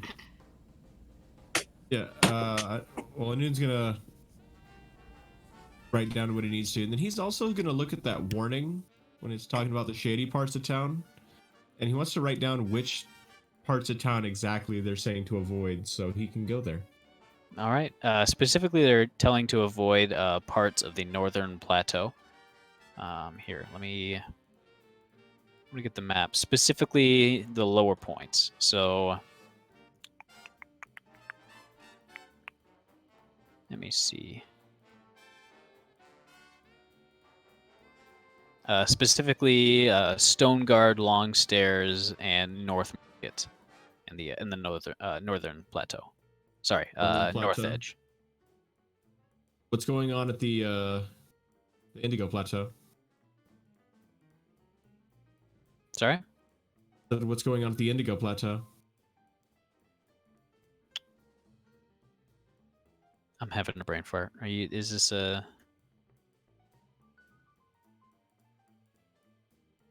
You're fired. Shit. From a cannon. I literally Game is don't. over. I literally do not know. How? Tearing up the papers right now. Dova, this is not the time to decorate your feathers. I don't know what's going on. But Indigo Plateau? It's where the original Pokemon League is in Kanto. Oh. You know I don't play Pokemon. Oh, I didn't know that. I'm sorry, you're a Okay, loser. well, you don't know now, you know. Yeah, I know. I'm aware.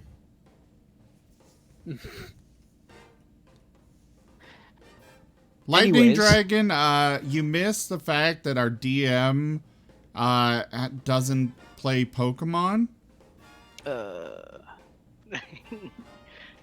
Prepare for all the hate. Prepare for trouble. Make it double. Yeah, it's from like anime, right? Hey, Dova, quick question. Don't Yeah? consider it an anime, but yes. I mean, The it pseudo is. dragon, was it the copper color or like the bluish color? The copper color with a lot of the kind of rusty or oxidized copper. Oh, so he's like copper but speckled with like the blue stuff, the bluish. Yeah. That's a really beautiful image. It is. Very coppery. It's like finding a pure copper vein in Satisfactory. Yeah. I'll try not to talk about that because I'll get on the tangent. I figured out how to post them. Where'd you post them? I'm posting them under creator chat. Ah. I found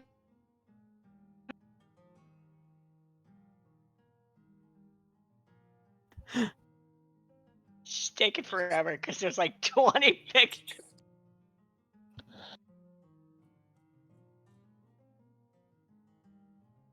Oh yeah, that's there's a bit there. Wow.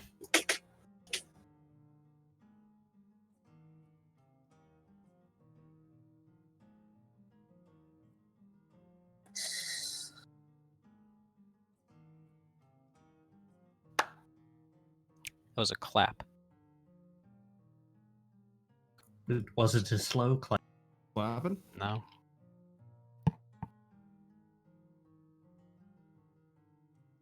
What can we get up to in the tavern? Barbara. Drinking. Oh wait. Are we accepting this quest then? This extended expedition thing? I mean, we gotta wait till we You're all not even get back there. together and talk about it. I'm waiting for Yark to respond before I let him go. Yeah, Noon's just killing time until we all meet back up. Jesus Christ, sir. Goodness.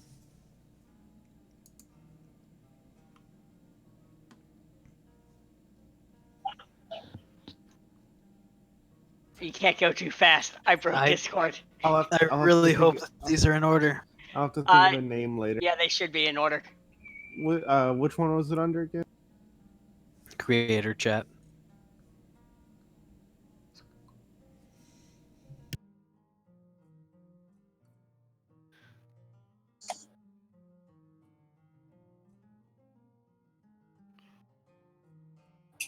Sinel's gonna order a platter of just raw beef for DeSoda, and he's gonna have a look at the menu for himself. All right. Go ahead and subtract about 5 sovereigns. On the menu tonight is a special wine imported from quite a ways away, called Red Dragon Crush. A very nice, high quality wine. There's also quite a few selections of beer on tap, and their hard liquor is, as many places in Sharn, abundant, with quite a few whiskeys from the plains of Talenta, and a very strong kind of a distilled beverage from the Maror Holds that's clear but will knock you on your ass. He's gonna take that one of those a bottle of that wine, and Right. otherwise, Bottle of wine I was is looking for food. the full bottle is 50 Galifars. That's expensive.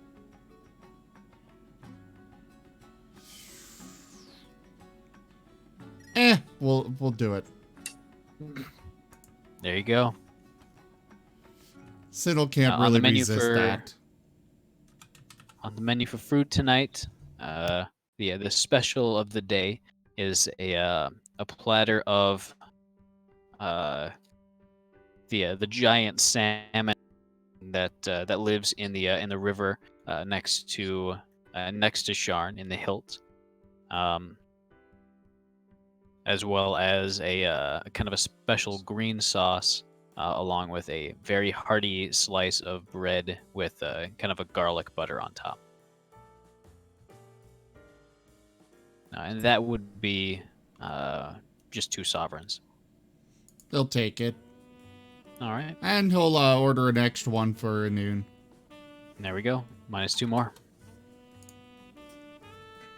What was on tap again? Just quite a few beers from the surrounding countryside. You've got a almost a black stout from Ardev. There's a very light pale ale from Woodhelm, and there's a very pleasant looking, at least from the clear glasses that that people are drinking from. This seems to be fairly popular. A nice kind of a amber from way up north in Onder, in Iskelios. He'll take that one. All right. Go ahead and minus 2 sovereigns for a glass. And again, another for Ihnuun, All right. since he's not ordering anything, apparently. I knew I was gonna get some food. Oh, okay. Well, I ordered it for you. Thank you.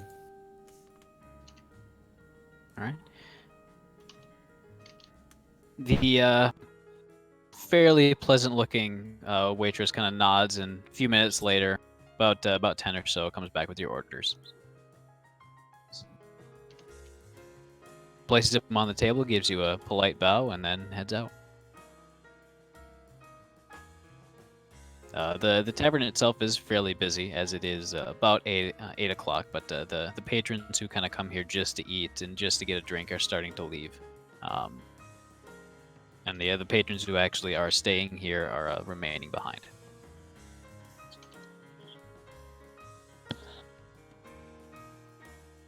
Oh, the notice for the expedition does include a an allowance of 200 Galifars to obtain equipment necessary on the way. 100,000 Galifars. I can get that robe now. It also did say that you won't receive it until you actually leave Sharn.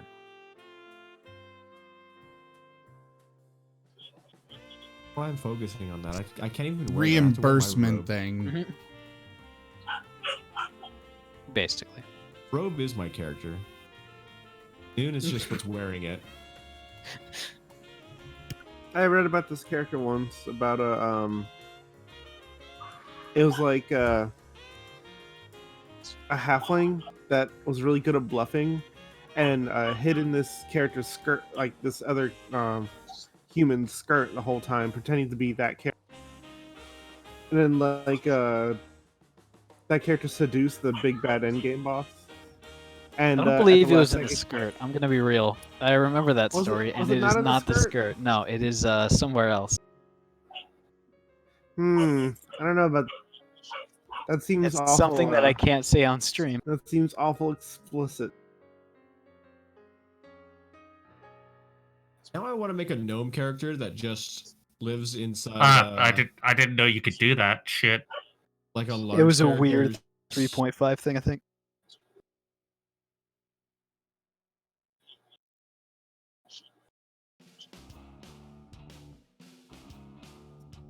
Wait, how? I was about to say, how did Roslyn speak as Zer? Yep. apparently, if you click on someone's speech bubble and drag it down, it will translate it and repeat. Oh, Oh, wait, that boy. must be how I did that. We figured out that mystery. No, only if you spoke it. Oh, wow, yeah, Like this. that works. I didn't speak what I didn't know what. I spoke what Zert spoke. That's quite an interesting translation is given. Huh. Whoa. What have you done? Zim, what'd you do? You have like an empty speech bubble. That's just his sigh of. He's trying to be the gator. But no sound came out. He doesn't have the vocal cords.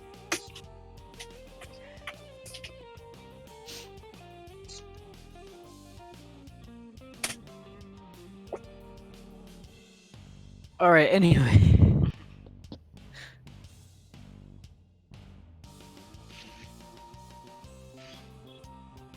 Anyway, can we continue the story? I've been trying to get out of this, but they keep. If you like, you guys can kind of continue on with this after you head back to the tavern itself, just to kind of keep things rolling. Yeah, can we just like, vocally play the game and just do this in text? If you guys are alright with it, that is. I would be fine with continuing. Yes, I would love to continue on. All right.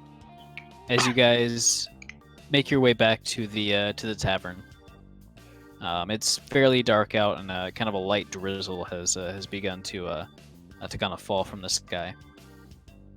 And you guys at this point would hear the murmurs around from all the town criers about one of the towers actually straight up disappearing.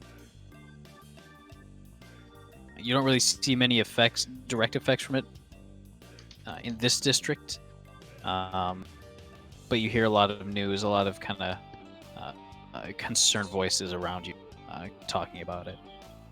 But eventually, you make it back, and you find Ihnuun, and you find Tsinil sitting at one of the tables, the corner tables, with lots of chairs around it, with one of the sheets of parchment from the bounty board. Just kind of set in the middle of the table with their food around it.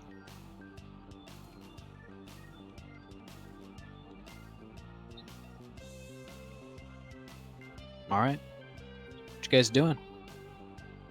Ihnuun will start eating and drinking. All right. It is tasting fantastic. Very nice sear on it. You can tell a lot of like butter and garlic was used to sear the salmon with. But it's nice and kind of soft, right in the middle. Happily drinking that, or eating that, and then drinking alcohol at the establishment. He's drinking the seared garlic. I'm gonna hop up on the bar and order whatever's the most bitter. The most what? The most bitter thing they have. All right.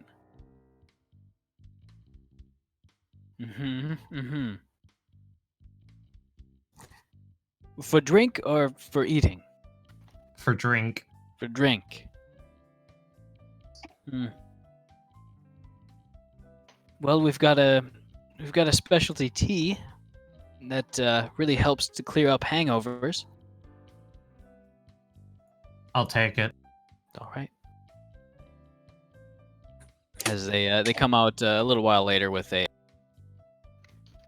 small kind of there's a little chip in the edge of the rim with a teacup, and taking a whiff of it, you kind of have to take a step back, as it is smelling very kind of strong and pungent. How much do I owe you? Oh, this is only 2 copper crowns. Okay, I'll hand them up. This is only 2 crowns. Copper crowns. The barkeeper sweats. I'm just gonna sort of like pinch my nose and down the thing. At least I'm safe inside my mind.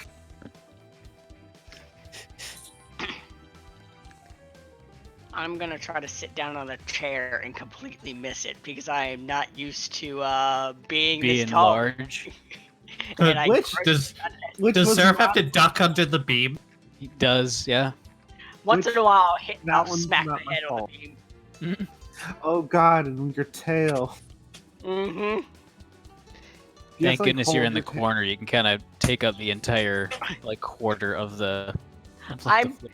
I'm sitting on the floor with my knees rested up to my chest. Do you have to like hold on to your tail in crowded areas to avoid destroying? It keeps tripping people. It's very thick and long. It's like I'm not used to this. Keep smacking over other tables. I can't control this power.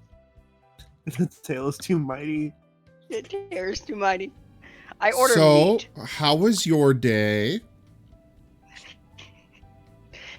Thrilling. How about yours? Well, the bank that we had just visited completely disappeared from existence. I blame DeSoto. What would he have done?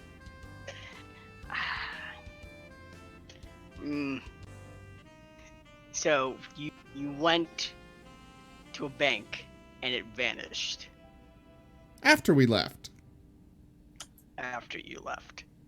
Clearly, DeSoto dug a hole under it and it just fell in. No, DeSoto was with me the entire time. Zerf lets out like the heaviest sigh. Like, what now? On top of everything else that's happened today.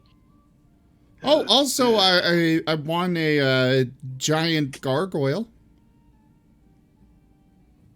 Oh, well, that's Giant fascinating. gargoyle, you say? Like, And you can see DeSoto kind of gnawing on it, just like behind the chair. you Most mean of it being hidden by one of the bench seats. Dusty hoped it was real. Is it moving? I Very would hope slightly. not. So you bought DeSoto a big old chew toy, or won Mm. him. Yeah, I won it. I went to the fair. There's a fair. Well, there was today. Why do I miss everything? Well, I don't know. He's just gonna rest his big old gator head on the table. Oh holy fairy's fire, just take me now. Oh, yeah, I also picked up this really cool grappling hook quiver. He's gonna pull it off of his back. So this, I can pull a grappling hook out of it and shoot it from my bow, and it's got like 500 feet of rope. That's what I was going to do earlier. I was gonna go find somebody to enchant my spears.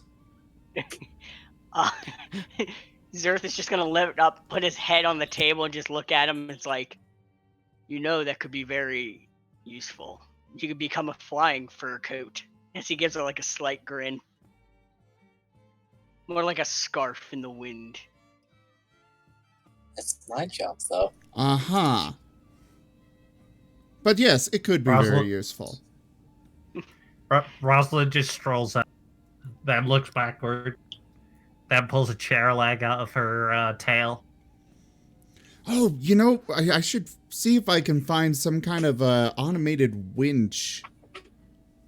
You know, just shoot it up somewhere and then just have it automatically winch myself up. I mean, sure, I can climb, but why climb when you can just, you know, automatically just whoop? By the way, this fish is really good. What did you get? I have no idea. It's what they were serving tonight. I'll raise the tail, probably literally flipping a table over as I raise my tail. Luckily, there was nobody at the table. And just but kind the of people on the adjacent table have picked up their food and they're moving a little bit away. Hearing Sinil talk, I'm just thinking about like Batman. It's like, quick, we'll use the Martin grappling hook. Get on the Martin speed, the Martin mobile. Ray, you're missing the obvious here.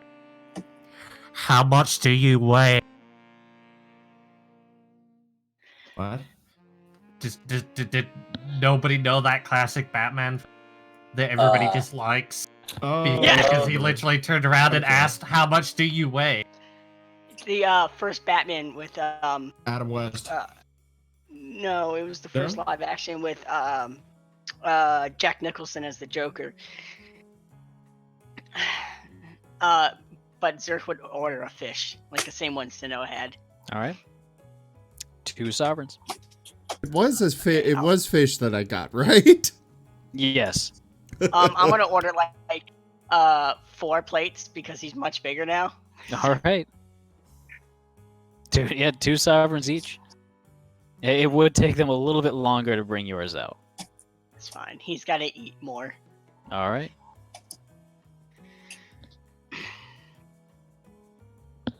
Reminded of a certain thing from the 18th century cooking. I need to check it. Why didn't you just order a whole roasted pig?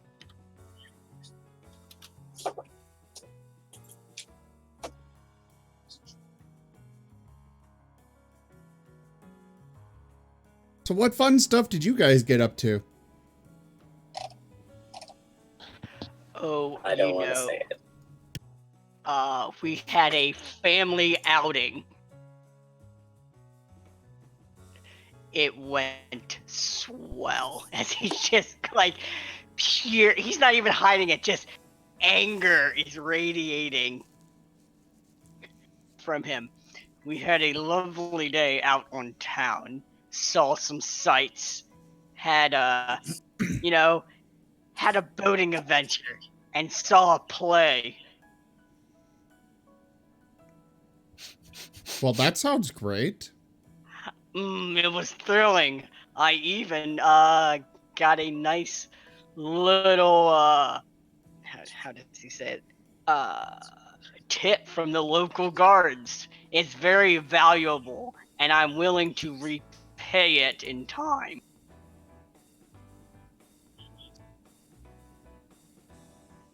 Tsinil's Dusty's just going to looking leave. over at Ihnuun.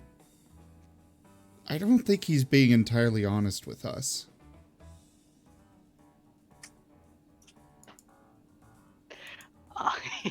Ihnuun's too busy just digging into his food because he hasn't really eaten. He just forgot to.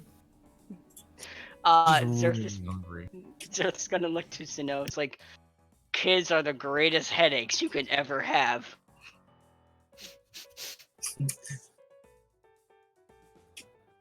I don't know about that. DeSoto's quite well behaved.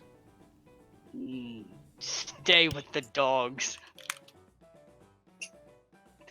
They're adorable and and he makes a point of well behaved. Dusty's already gone. You don't see where he went.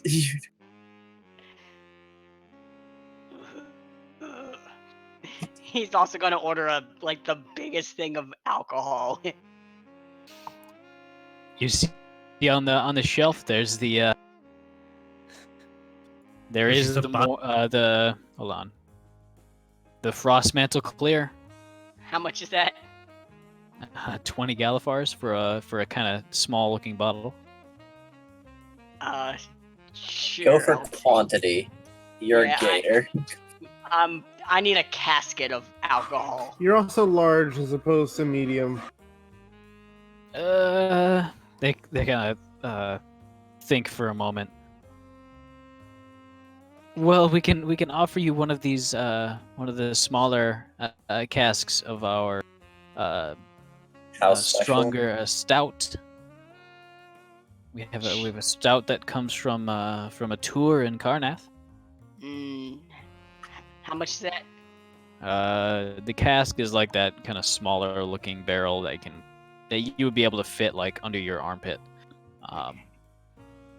and that would be I think that'd be 50 Galifars. 50. We've got some influence. Hey. Hey, Dova, Yeah. Except do it my like mouse that. doesn't want to work now. Ooh. Do it like that Futurama episode where they only sell the alcohol in fish tank. I'll have one tank.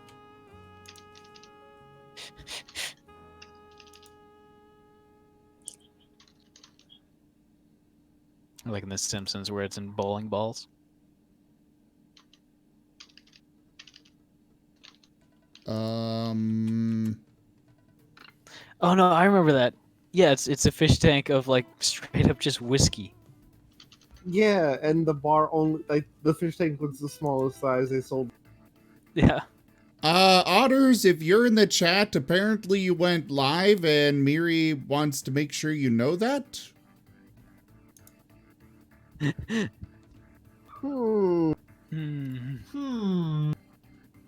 Hmm. Anyways, I sent the influence to you, Dova. Stop that. I see it.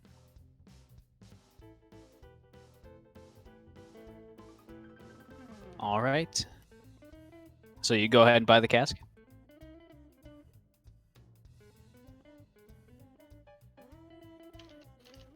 Zerth? Yeah, I already deducted the gold. Gotcha. Soon afterwards, one of the rather one of the larger cooking hands, sweating and straining, brings out the large cask of ale, brings it out and sets it on the ground, kind of grunting slightly, and you can see painted off on the side is a very bewildered looking, kind of looking at it. You think it's maybe some sort of dog. Tsinil, you would see that it's a husky. As the text on it, do any of you read Dwarvish? No.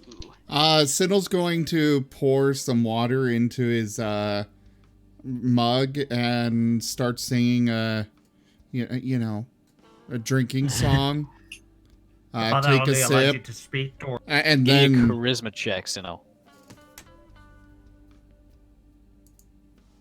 See if you can get other people around you to get into it. No.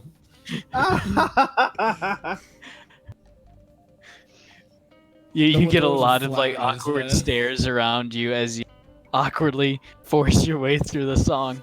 Nobody joins in.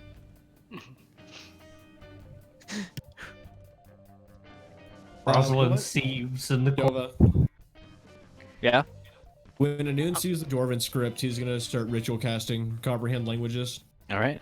I think Tsinil will get to it first, though, as you feel the mug get drastically colder in your hands, automatically chilling what is now a very dark-looking, frothy beer. From the casket. No, from in the tiny little mug, Okay. the dwarven mug that Tsinil has. Are you trying to intimidate people to join in the singing, Rosalind? No, I'm just sieving in the corner. That Okay. is how deep my sieving.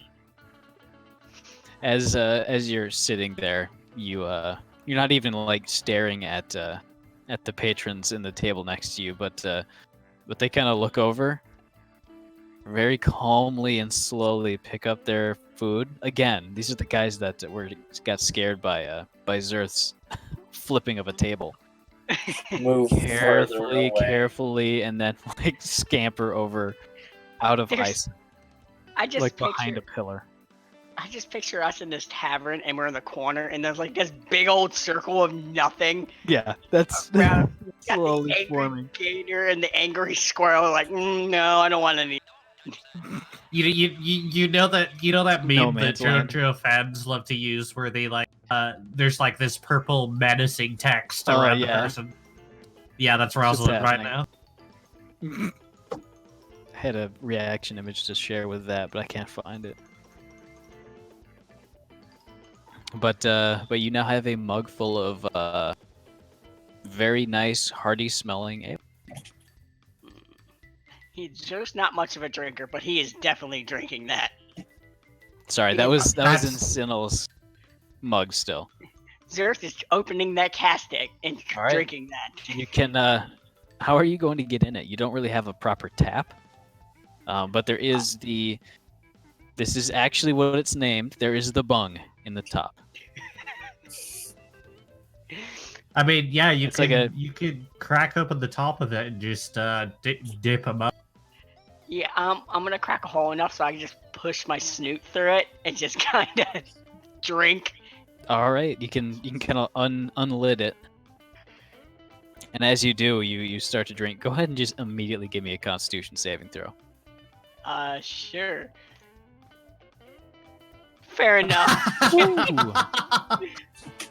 My goal was Also- accomplished. Tsinil, do you drink from the mug? Of course. I got a All right. drink from it, and then I can read what's on Zerth's bottle. You taste almost like a spicy, very hearty. You immediately feel like you've overeaten after drinking this, as a pleasant sort of numb starts to spread very quickly. However, you can understand that the dwarven text on the barrel says the husky wolf as the name of the brew, with a tiny little brand just beneath it, saying that it's from the Frostheart Brewery number 5. You're unsure whether that's the 5th brewery or whether that's just the name. Oh, I've been to this one. The region this beer's brewed in is always. Am I always familiar what? You with it cut at off. all? Oh, I said the region this is brewed in is always smelling. You would not be familiar with it, Tsinil. Aww. You've been in the area, but you haven't actually been to that brewery. You haven't really heard of it. Okay. I'm gonna take the smallest of sips as if I was sampling it from them. All right. Like I have my own little sample dish in my cooking supply. And you'd risk getting a little bit from Zerth. Oh wait, Go. I'll catch some as it drips from his All right. in a little cup, like a drop. But a drop this size would probably be enough. Hmm. And it would be basically enough to fill like a shot glass. But for the both of you, it is a very dark, very kind of weedy, nice, kind of almost chocolatey taste. It's a very dark stout. And you, especially Zerth, with the pure volume prior to eating anything, you are immediately set into a nice buzz, gaining the poison condition fairly quickly. As you He down takes that- almost a quarter of the cask with like one long, just Gulp. continuous gulping.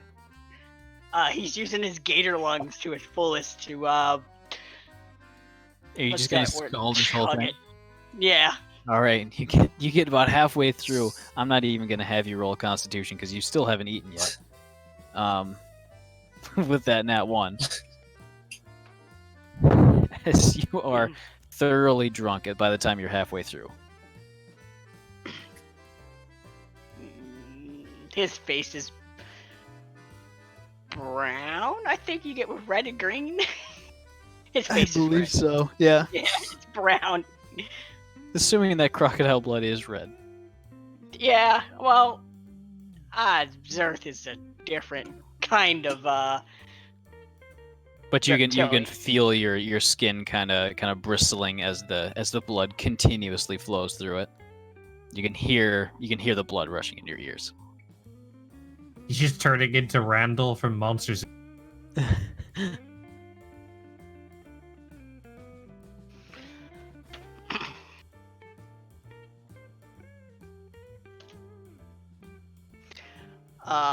yeah, and he's just gonna whip up and just take a long gasp and then stick his snoot right back into the barrel. Give me a Constitution saving throw. Okay, you, here you get a little slight warmth down your throat, but all right, you get another quarter of them,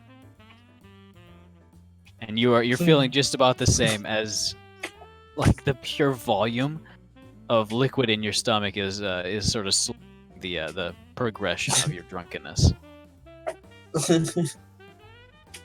I'd say you've managed to finish the entire thing slam it down as a gargantuan burp just sort of bellows out from you. As you kind of wobble back for a moment before using your tail, just push yourself back up. That's how you're feeling right now.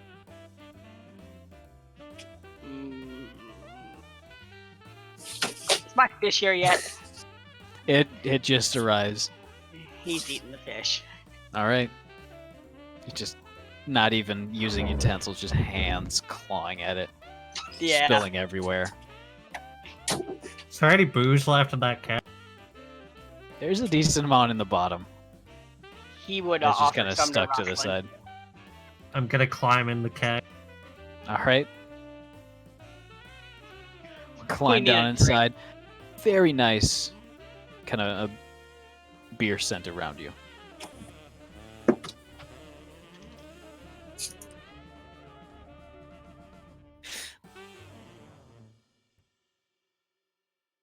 So are you're grabbing something to drink? Yep. Taste is as described before. Very nice, and you have a pleasant warmth spreading through your fairly small, high metabolism body. I'll say you're not poisoned yet.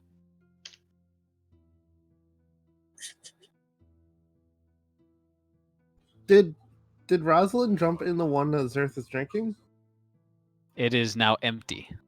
Oh, I see. Okay. Yeah. There's a small like puddle pooling in the edges. Perfect amount for a squirrel. I'm immediately reminded of that video of the squirrel who ate the fermented apples. We need to find that right now. Immediately. I thought it Immediately. was Pause the pumpkin game. because it was jack-o'-lantern that got left out. Is it pumpkin? Yeah. I thought it was like Positive apples it's on the pumpkin. ground. No, because people left out the jack-o'-lanterns for too long, and then it fermented, and then the squirrel ate it and got drunk. Okay, so I looked up on YouTube squirrel eats, and the first option is fermented crab apples, and the second option is fermented pumpkin. So maybe they're two Mm-mm. different videos. Oh, the pumpkin one's funny. Yeah, the apple one was the one I was thinking of.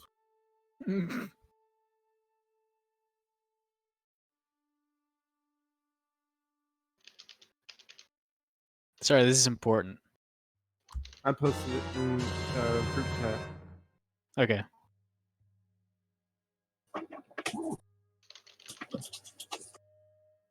That one.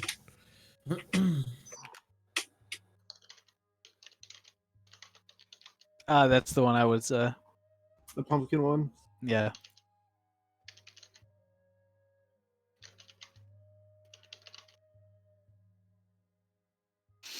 Oh yeah. Let us continue on. As you guys are drinking, eating, and just kind of enjoying a bit of a downtime.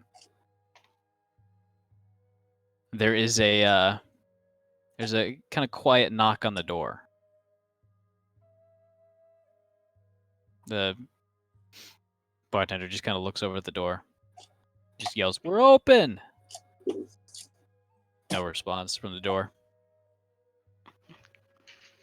Comes around the table and just mutters, "God, I swear, the door's open. They can just open it." He reaches towards the door and is flung to the side as the door crashes open. As he's just tossed across the table, stunned, and just crashes into one of the bench seats. I peek out the back. Rolling into the center of the room is a small, what looks to be a little arcane, almost like a contraption. And you can see that it has a tiny little, almost like a clock mechanism on it.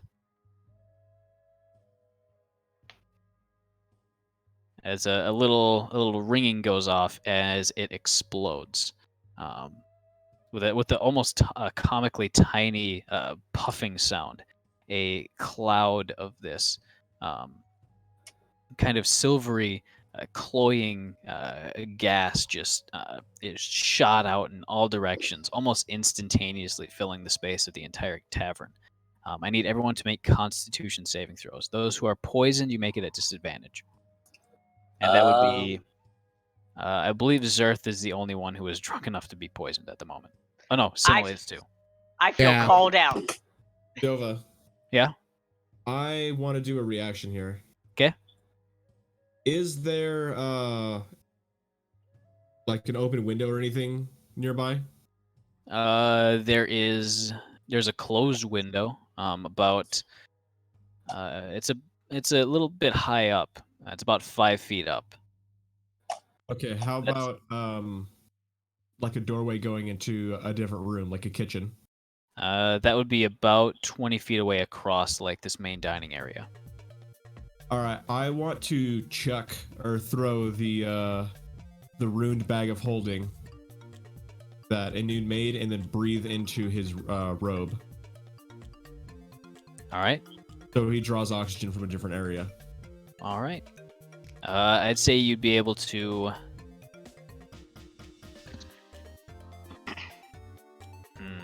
You want like sleight of hand? See if I can get it out and throw it quick enough. Yeah, we'll do that. 6. Oh, hey, I broke it. What the? That showed a 16 for me. All right, well, it was 16. I guess I have to go with what the chat window says, unfortunately. Okay, one of these has to be more than 5. So go ahead and make the there's at least 2 nat 20s in there. Go ahead and give me a Constitution save. Okay. All right. This was from something exploding? Yeah, this is basically a gas bomb. Dusty's not in the bar. Where were you? Or you were off doing your own thing? No. As soon as Zerth started getting mad again, he left. Remember? All right. Yeah, and I didn't finish. I was in the middle of typing this up, but I was gonna leave too. All right. We'll say this happens shortly before that happens. God dang it. I mean, it was what we agreed upon. We were supposed to be finishing that while we were continuing. Mm-hmm. I guess it's true. So DC is 15 and up. So Ihnuun and Rosalind, you save. I still need. I have one from Yark. So, Yark, Tsinil, Desoda, and Zerth. Mm-hmm. After a short while of you take like one breath, you instantly feel like a numbness spread through your lungs. As you stand ready to draw your weapons, you kind of stumble for a second, fall flat on the floor as you four are knocked asleep. Oh, well then it was perfect. Instead of storming off, this happens immediately after. Mm-hmm. However, Rosalind and Ihnuun, you are still awake. As a lot of the other patrons also are knocked asleep. Their bodies just not able to stand up to it. As from the doorway in steps a hobgoblin wearing this. Actually, no, it would be a human wearing an arcane, sort of almost like a laboratory, just pinned to his body. He's wearing a mask around his face with these two glowing purple canisters on either side, with kind of thick-looking goggles, kind of staring inwards with a very intense-looking, what looks to be almost like a crossbow. And strapped to him are various different grenades, potions, and just alchemical mixtures. As he looks in, he looks to the two of you who are awake and just says, "Guess I'll have to finish the job," and draws his crossbow, pointing it. Go ahead and roll initiative. I'm still in the barrel, but I'm surprised he could see me. Well, he doesn't see you. He just says that in reaction to seeing Ihnuun still up. Hold on. Let me clear the initiative. Hold on. Stop. Aw, man! I'll put it back to what it was. Oh, thank I just got to goodness. clear everybody. I rolled I so wonder well. where Dusty went. Boy, would have been nice to have him around, maybe. I was just thinking, like, he went outside and sat on top of the bar, but if he's not seeing this, maybe he went a little further. He probably flew somewhere.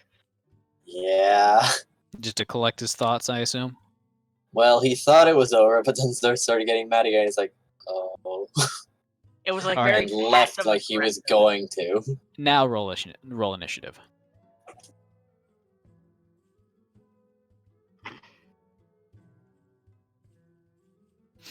All right.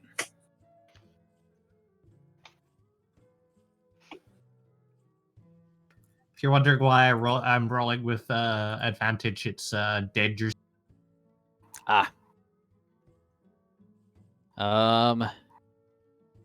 Blue failed the roll, even though he has +5. Whatever. You don't need him. We'll Sorry, by the way. not danger sense, feral instinct. Ah. At 7th level, your instincts are so honed you have advantage on initiative rolls. Additionally, if you are surprised at the beginning of combat and are incapacitated, you can act normally on your first turn, but only if you enter rage for that turn.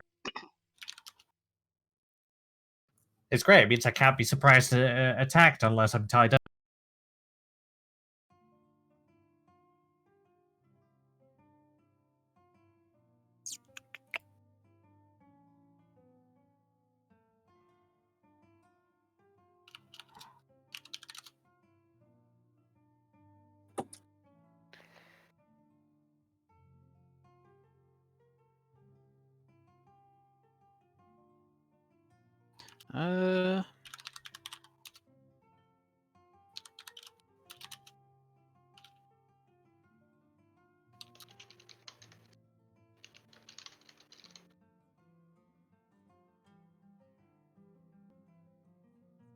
There we go. We'll use this one.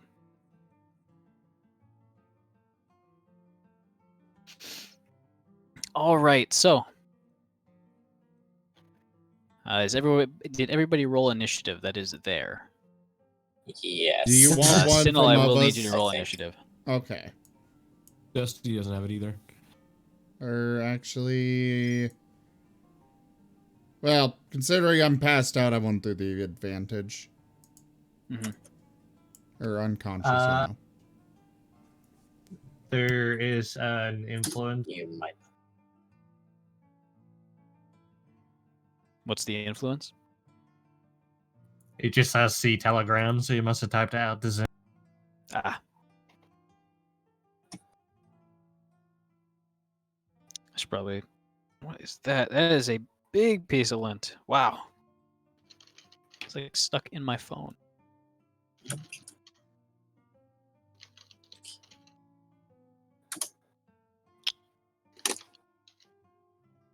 Well, I mean...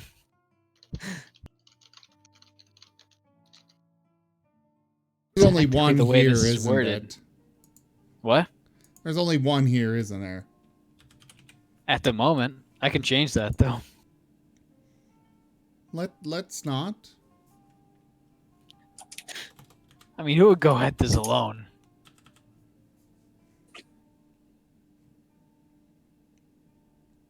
It's dangerous to go alone. Take this.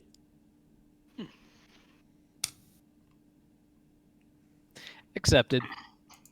All right.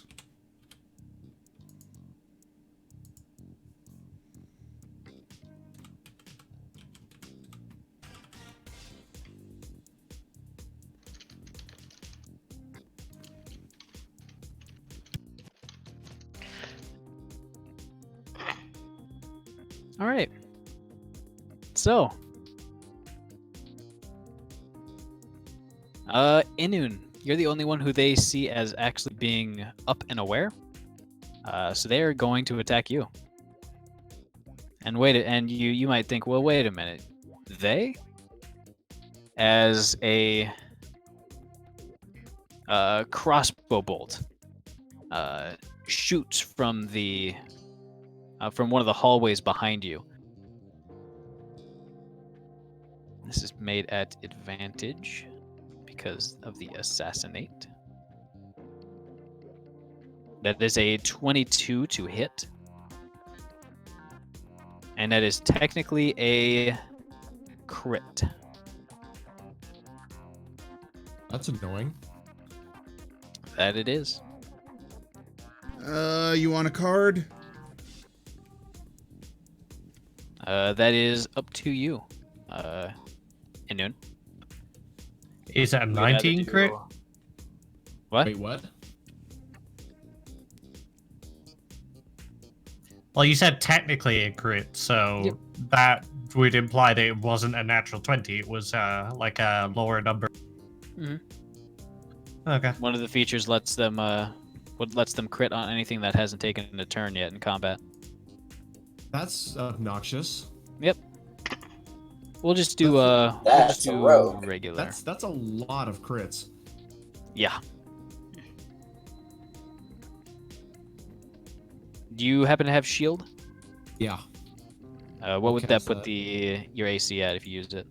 What is that? Add 5? Yeah, 15. 15 total? Yeah. Then these will both hit. Sounds fun. Hit me. Yeah, just 5. Okay. So this is gonna hurt. I'm just go ahead and give me two Constitution saving throws.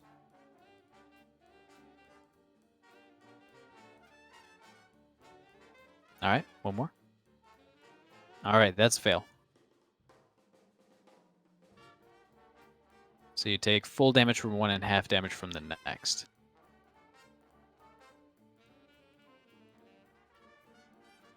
All right. Oops.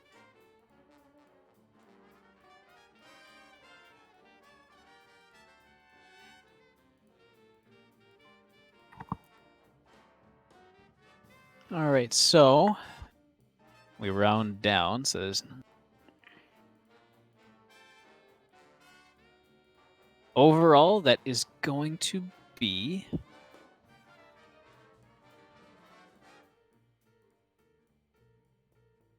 then there's a lot of math I got to do right now. 1v8. That's going to be 59 points of damage overall. With most of that being poison, as the arrows themselves seem to be poisoned. Hey, okay, well, I'm down. It's not more than my max, but All right. that's a hell of a lot. As seeing you crumple to the ground, Rosalind, you would hear a confident kind of chuckle as they say to himself, "Easy as cake. Bounty's ours." They start to kind of talk about it. So what are you gonna spend your share on? And since it is sleep, you guys really can't do anything. Rosalind. Yep, there's nothing I can do. I have no gator abilities to save me from this doom. Mechanically, you know that taking a action to shake one of them awake or dealing damage to any of them will awaken them. Ihnuun, by the way, I need a death save. Okay. Oh, I need, what was it, 58? Yeah, 58 total. Good. All right. Wait, why is he making a death saving throw when it's not his turn? Because it passed his turn. Got fucking annihilated. Did it? Yep. Did 58, my max is 38. It just says Yark, DeSoto, Zerf, and then me. Okay, I just must not be seeing it. Yeah, no, I made him visible. Sorry, they were invisible. On the tracker, at least.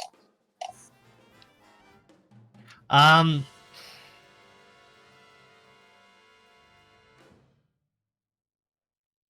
I'm gonna rage and break out the barrel. I can say that's probably charging one action. Or sorry, like one yeah. part of your rage is breaking out of the barrel. Charging at them, hoping that the just hoping that the act of breaking the barrel will hit enough people and wake them up. All right. The trap. Go ahead That would and roll a shrapnel. D100 for a percentile. So 2d10. Yeah. Yes, the percentage when you right-click the D10.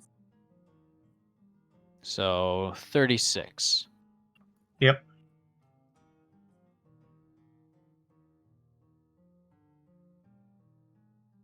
Hmm.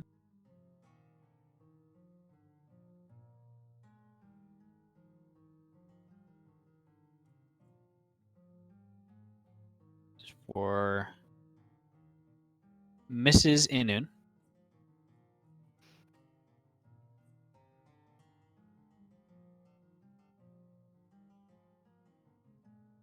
This is him. Hits Zerth. My rage action has disappeared on my powers. Mrs. DeSoda.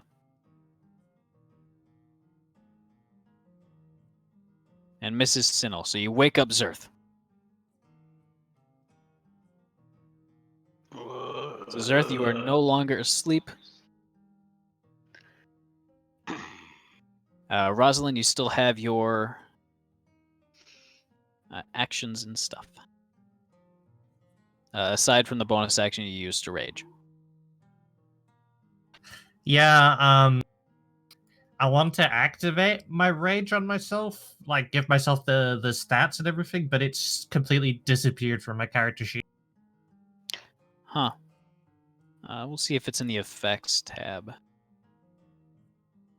Seeing it.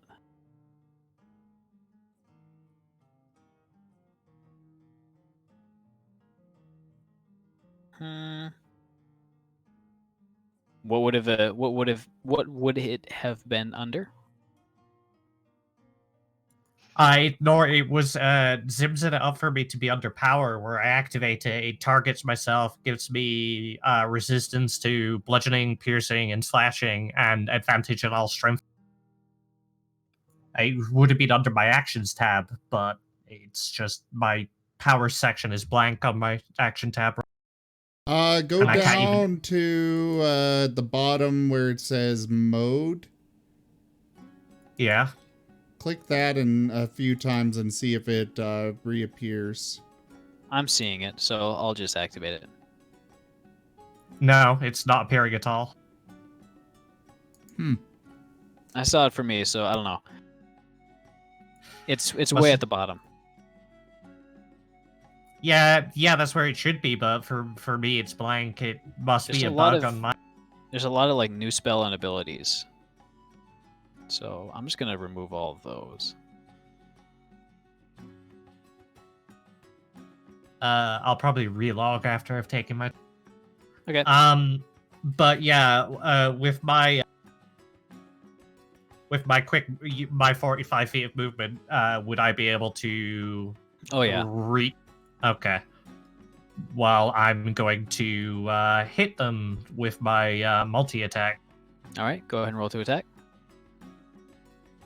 Where are they on the combat tracker? Hobgoblins, right? Or are those assassins on the top? Oh, assassins. Okay. The red boys.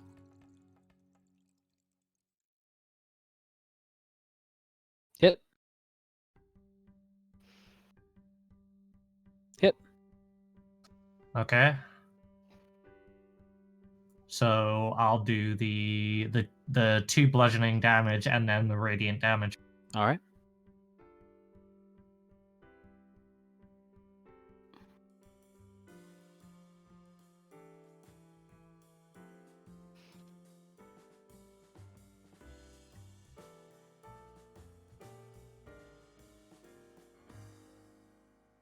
All right, he is absolutely staggered. You actually break a good amount of the like the artificery adorning his chest and utility belts. He lets out a grunt of surprise and pain as you just ravage him. He is definitely bloodied. Okay, that's my turn. All right. Somehow it says it's round 3. I don't believe that for a moment. Game, don't freeze on me. Thank you. All right. He panics, firing a shot at you with a kind of arcane crossbow he has. At disadvantage since you are right there.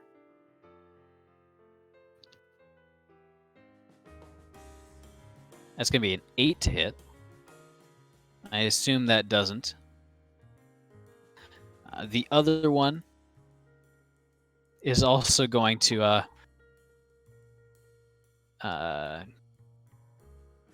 he's also going to panic a little bit. We do have some more influence. What's the influence? I sent it to you.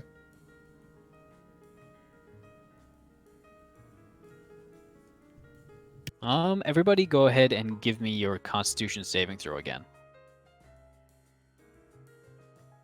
I won't say it'll be that since we've already entered combat, but it's going to accomplish the same purpose.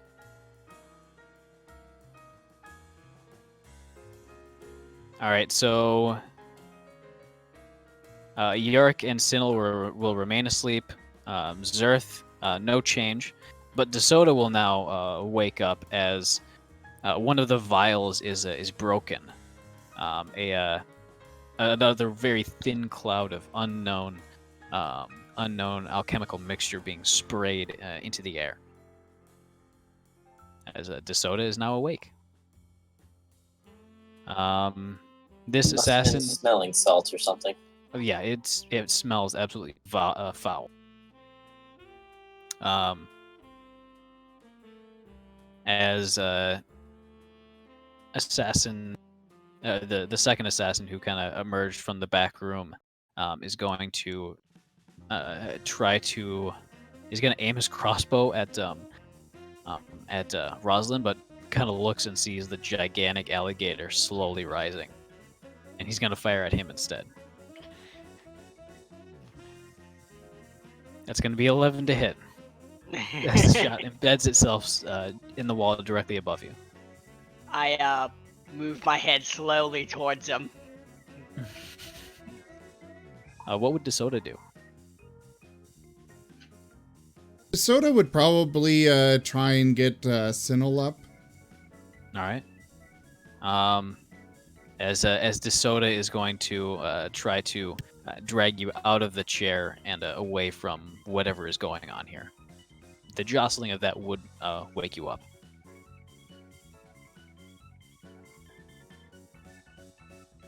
Yeah, he honestly wouldn't bother with anybody else, but he would get Tsinil up. All right, Zerth. Mm-hmm. Oh, I've got to make the save again for Blue. Oh, they done messed up. That's a 2. I was about to say, they do not know how bad they messed up. How big is this room? About 40 feet on each side. It's a little bit longer, actually, so maybe 50 feet long and then 40 feet wide. You're not going to unleash the only answer to everything, are you? I was thinking about it, but the idea of another fine kind of gives him a sour stomach. Listen, it was a defense. These were clearly the aggressors. Yeah, but blowing up a bar, I don't think there's a statute of limitations on that. I gotta say though, I'm really glad you're more of the how much space in this room kind of caster, and not a I cast fireball kind of caster. There are really two kinds. He should be the I cast fireball kind of caster. That's the only type of caster there should be. he is gonna cast in the middle of the room. That he's gonna center it to the point where, if any of these assassins, like, where are the assassins corresponding to him? There's one kind of near the doorway, about 20 feet in. Sorry, about 10 feet into the room. Who actually threw the gas bomb in? Is currently being mauled by Rosalind. And then the other one who came in from the back entrance is about 10 feet away from that wall, and just shot at you.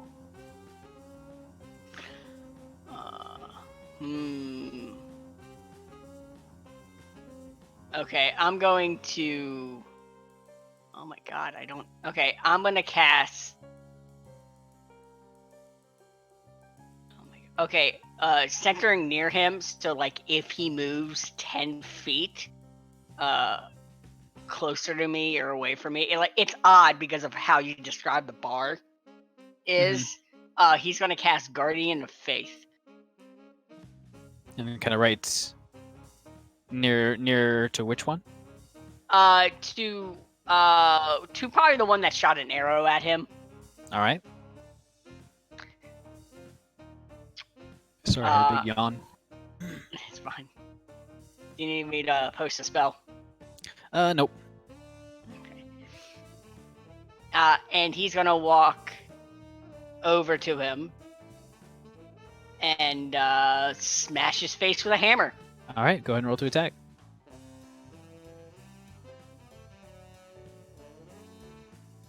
That What hits. about Ihnuun, though?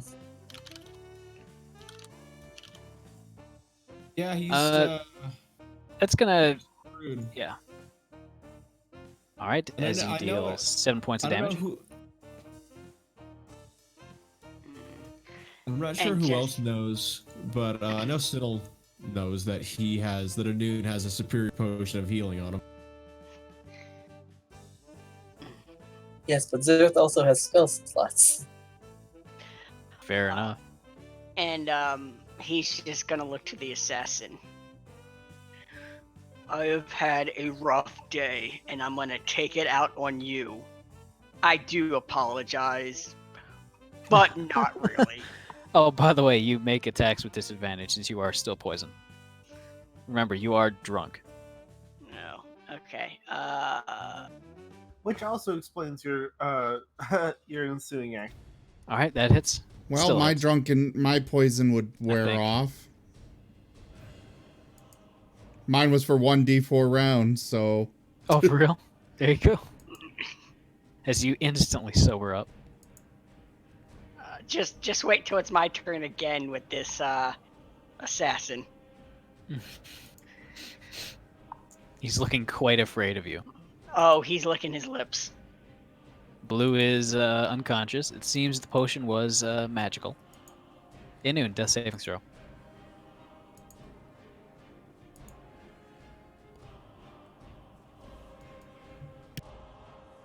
Two successes, very nice. Righty then. Tsinil. I do like how in chat it's Oh, not wait, death no. saving Oh, wait, throw, what? it's It- death it- critical success. No, it put me at 37 wounds now. when you roll a 20, That's it how heals. Isn't It, Is it? it puts you at 1 health left. Okay, So you are back up, but it was the end of your turn, so... I know. I believe so, yeah. Oh wait, Alright. no. If me you roll a 20 on a death save, you get up to 1 HP and you're awake. You're conscious and you take. I think we went over this before too. But it was at the beginning or the end of the Yeah, turn? I thought we That's established the- that, You roll Yeah. at the beginning of your turn. and that counts as your action though. Like I have a No, bonus that- action. It actually says. I mean, obviously, Dova's a DM and he can do differently. But I'm it just says in the checking right rulebook now. if you roll 20, then you get up with 1 HP and take. Those are like DM variant rules. Regain whenever you start your turn. All right, it is now your full turn. You are on the ground. You inhaled something. Probably one of the many vials that has now broken on the on the assassin, which Zerth has now thoroughly pummeled. Mm-hmm. As you are now painfully awake. Sorry.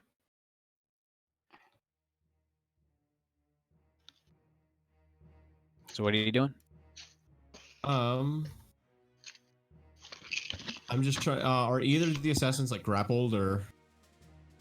One of them is being, one of them basically just adjacent to you, is adjacent to Zerth, but none of them are being grappled. No. Okay. Oh yeah, that's why I didn't want. How much of that gas is still in the air? The sleeping gas has dissipated at this point. It's no longer affecting anybody. Because what I wanted to do was I wanted to shatter that guy and destroy his mask, but I got wrecked. All right, let's play with some meteors. All right. As you cast Melf's Minute Meteors, actually grabbing from some of the broken glass on the ground to form these extremely compact shards. They're floating around me. So for action,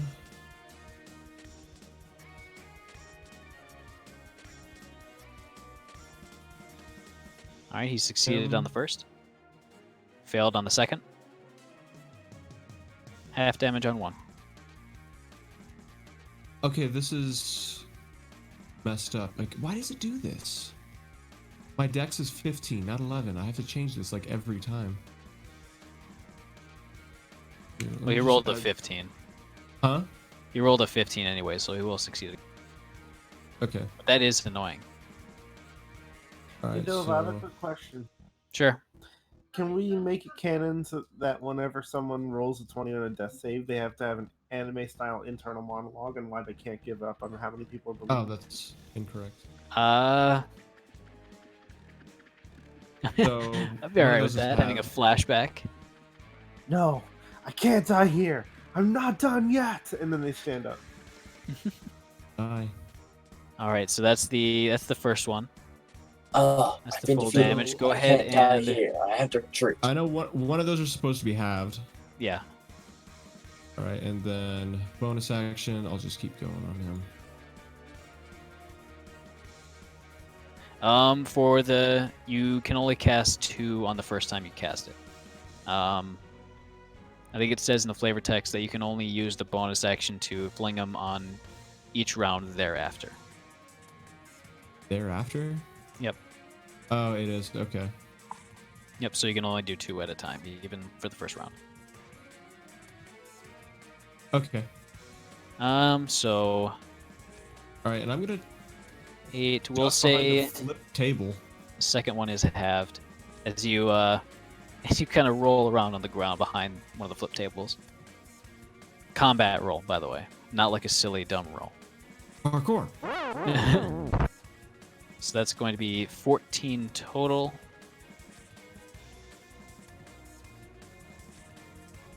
He was at... No, it's should be 11, right? One was halved. Yeah, the second one was halved. Oh yeah, that's 11. Sorry. So he was at that before, so he's going to be at that much.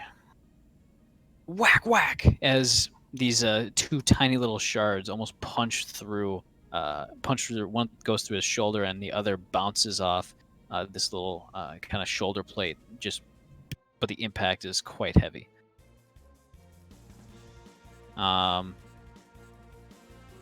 Who's next? Who's it up to? Tsinil. Hi. Hi. Hey, bud. What's up? It's your turn. Well, first things first, I am going to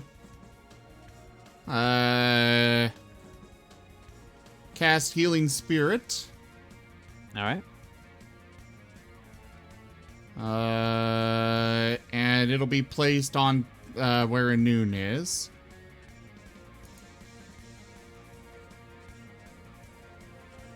And so how far away are they? One of them is basically one of them is adjacent to Zerth. One of them is adjacent to Rosalind. They're both about 10 feet away from the opposite sides of this room.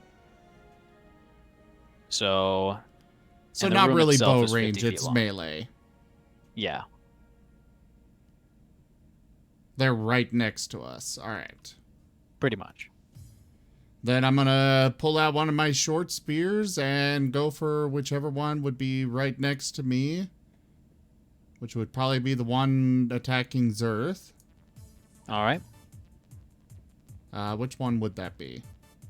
The one on Zerth is number 23. Okay. Miss. For the love of.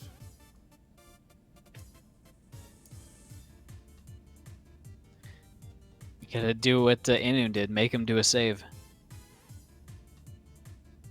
Huh? You gotta do what Ihnuun did. Cast a spell that has a save on it. Oh, That way you yeah. don't have to roll.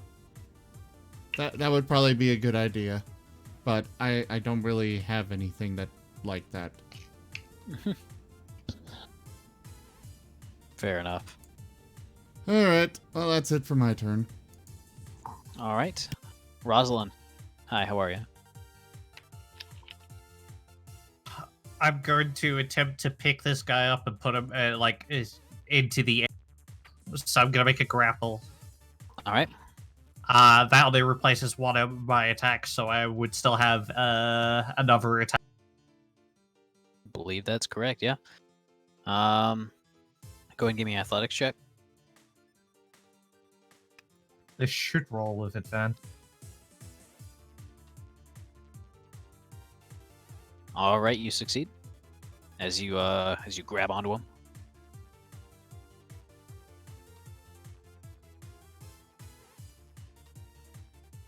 And what do you do now? I guess I'll attack him with my offhand. All right, as you basically put him in a headlock and then grab your hammer and just start smashing away at his gut.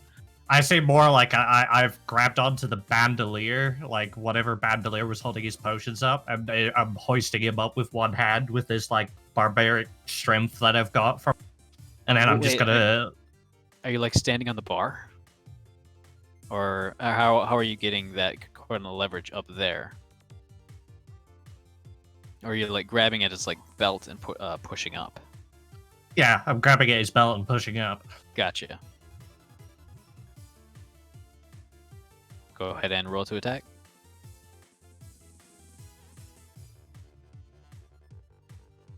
All right, Wow. that is going to miss, unfortunately. As you are picking him up, he starts to like tip forward, and you're forced to kind of halt your attack and just use the warhammer to just poke forward and keep him upwards. Keep him from And falling then- on you. That is.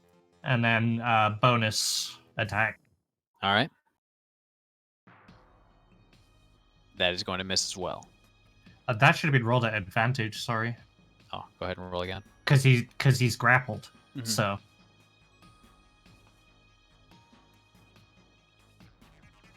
All right, that that's hits. fair. Go ahead and roll damage. So it'll be this plus the radiant damage. All right. He is not looking too good. His nose is bloodied. Some of his teeth are missing. He's just not having a great time. That the end of your turn? Yep. All right. Squirrel is strong. Squirrel is mad. He's gonna drop his crossbow and just sort of grab a short sword from his back and try to stab you.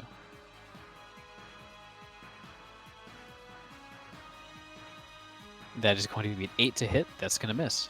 But he can make one more. And that is a natural 1.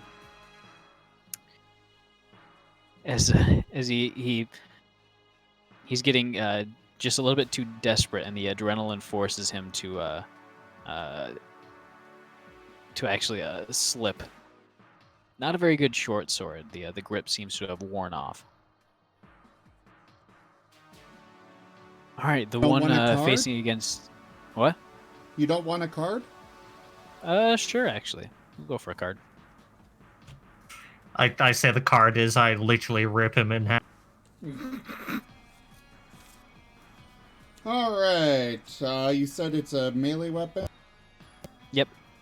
Give an inch. Up to 1d4 plus 1 enemies within 5 feet of you may make an attack of opportunity against you. Any who hit may make an additional attack of opportunity. I think that is Rosalind at the moment. Go ahead. Ooh! Give me a strength Beautiful. Oh check. my. Dropped a 1 for a net 20. This is going to be pure strength. DC is 15.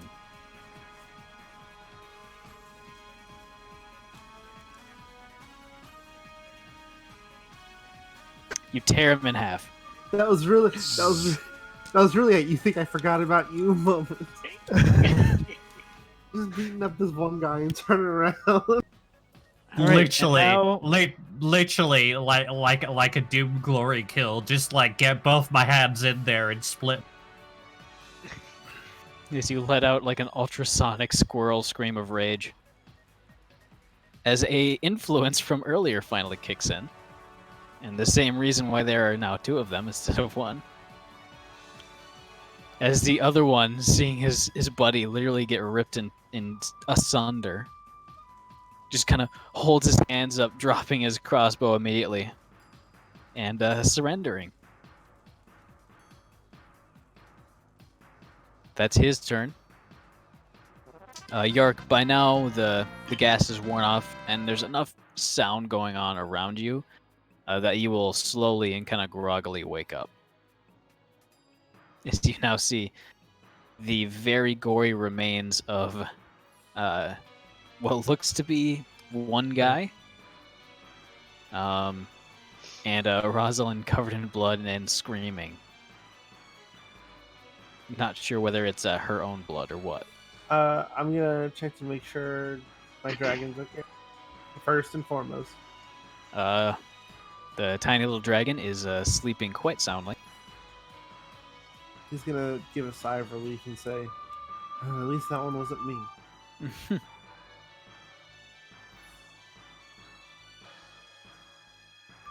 And I guess I'm just not gonna do anything as I try to, gather my wits. All right. Are any of you guys going to continue attacking the remaining assassin? As it is now, it would be Zerf's turn. Does DeSoda do anything?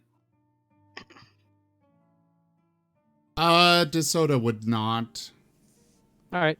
I can just say that we've left combat.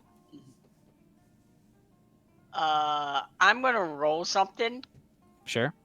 It's so Zerth is in such a mindset that I'm gonna roll a d20, and depending on, he's either gonna like flat out murder this guy or not and let his head cool and ask him questions. All right. So I'm gonna say high, he's gonna do the level-headed thing, and low, he's just gonna have a bar snack. All right.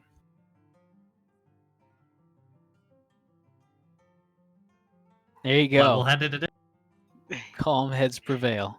Yeah, he's just, I mean, he's used to rage, so it makes sense. Hmm. He's just gonna be breathing heavy, just looming over him, He's kind of shaking and looking upwards at you, and he's just gonna slowly take leaning back. his Sinel, big, meaty paw and pick this guy up, bring him over to a chair, and push him on the chair, and just look to Sinnoh, rope now, and then look I've to the got guys like, manacles. As he slams down in the chair kind of tips over, tips, as he basically falls over backwards. Ihnuun's gonna clattering get to up. the ground. Ihnuun's gonna get up, kind of limping, but he's gonna just kind of watch with just being ready for a counter spell. Anything happens. and he's just gonna say, speak. Real quick, Dova. Yeah. If we're out of combat, can I go ahead and just do all of the healing spirit on Ihnuun? Yeah. Okay. Actually, I suppose I can just do it in he's just one. gonna say, I don't know what you want me to say. I don't know. They don't tell me much. Who hired you? Go ahead and give me an intimidation roll. With advantage, because you've thoroughly, physically trounced that one guy. And probably traumatized this one. Yeah. I he's was about to definitely say, if Zerf can't convince him, I'm going to walk up and wipe his friend's blood on it. All right, you go ahead and give me an intimidation roll with advantage.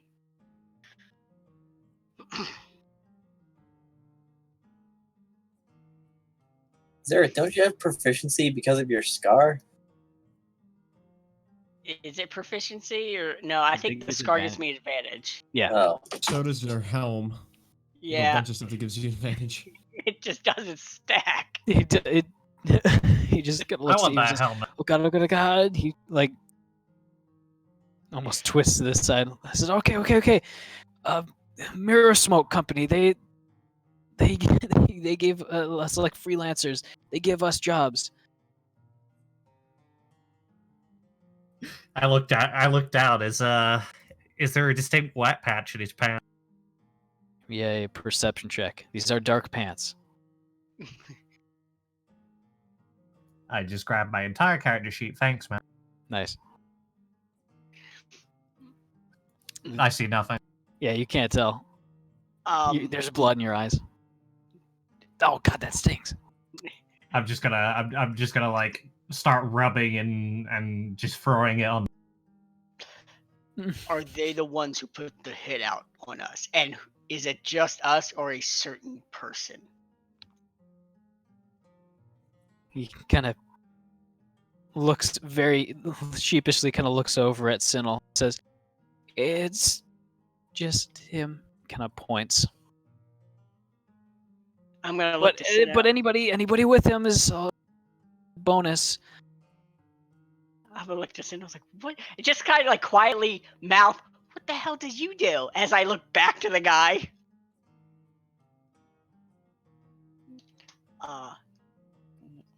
Sinil just, standing like, there morbid- looking uncomfortable. I morbidly say, how much was the hit? He's very, very quiet. I got a sneeze coming. Give me. Oh Bless my gosh, you. I've had a sneeze coming for about 30 seconds. Bless you.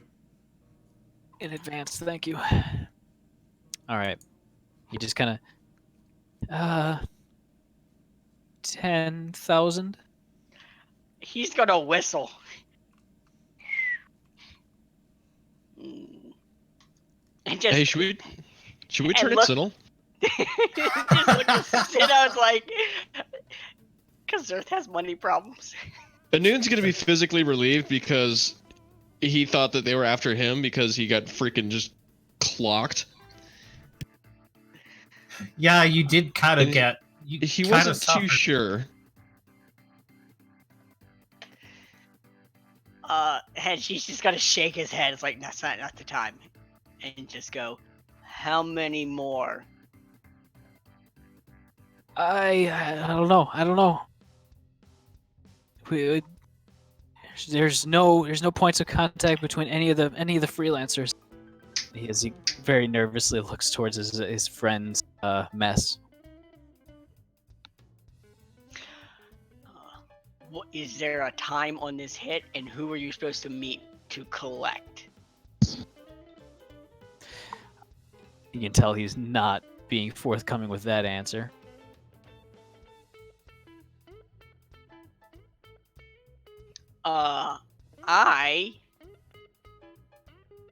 Oh no. Shit, I don't have that prepared. Because I could do something, but I can't do something. Dang. Okay. What were you trying to do? One of two? No, I have command. I had command. That's a past tense term right there. Hey, I'm just gonna say, Hey, Ihnuun. Yeah. You could fit people in that bag of yours, right? Not for long. I'm gonna reach over and threateningly move to pick the guy. Give me a strength check.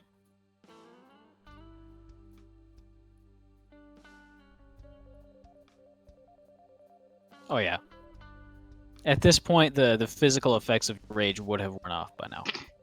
But Oh, you'd yeah. still get this. You'd still get this last burst of like adrenaline.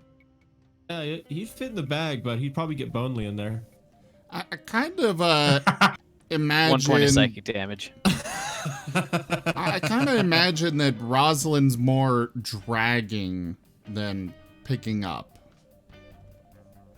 I mean, tiny scroll versus big hobgoblin. It's not they're hobgoblin. both humans. Oh, even still. I thought they were hobgoblins for some reason. I think because you activate the power, Dova, I think you need to turn it off because it's not deactivating. Huh. All right. Sheet. You Also, no matter what your size is, if your strength is an absurd amount, which mine is 8, it still counts for you being able to like lift things of that magnitude. That's the beauty of D&D. The only reason why small creatures get disadvantage on large weapons is because, well, they're larger than the creature itself to wield. Yeah, that's why I'm kind of like, how are you? Well, at the same time, think of it this way: to use a weapon, you need to do more than just lift it. Anyways, He's so not- it is at our ending time, and I do have work tomorrow. So I can go a little longer if we want to just wrap this up.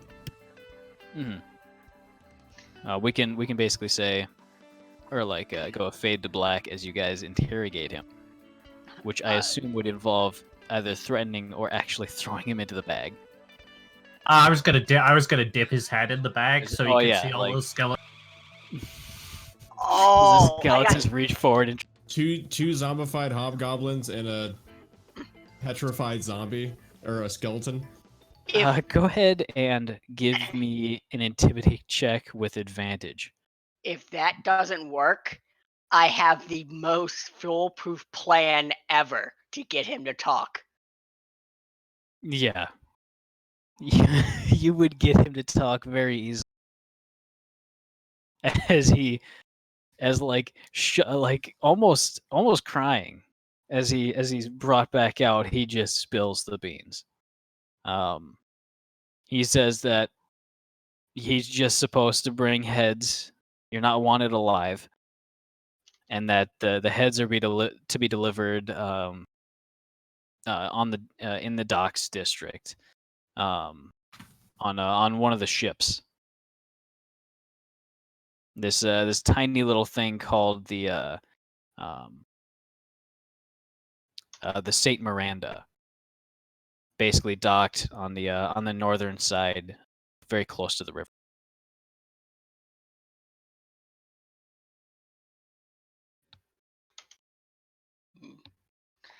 All right, did we get all that? I think we got it all. All right. Do we have any further use for this guy? I do. I was about to say, hey, here, Zerf, he's all yours. Dova, I told you out all of I know. curiosity, Please let me go. I mean, obviously there are bounty hunters that hunt criminals, and then there are those that hunt non-criminals, you know, for bad people. Would we be able to turn this guy in to like the local guard? Would Tsinil know that? You've heard of this program in other cities? Have you been to Sharn before, Tsinil? No, he never made it quite that far west. You don't know, but you reckon there probably is. Guys, we might be able to... Excuse me. We might be able to turn him in for an award. If not, I claim the snack. Works for me. I say that blatantly, looking at him. That works for me. I like skeletons better. You can have the meat. So gracious. He gets Tsinil real will, close and just kind of licks his face. Somebody add a one failed assassin with PTSD into their inventory. So probably me, well, right? I'm putting my manacles on him, so Okay. I'll put him on mine. Okay. All right, we'll go ahead and end right there. As the rest of the tavern patrons are starting to wake up, there still is that guy that's torn in half, by the way. Hey, Zerth, you want a snack? Yeah, I was gonna say, Zerth, you want to clean that up?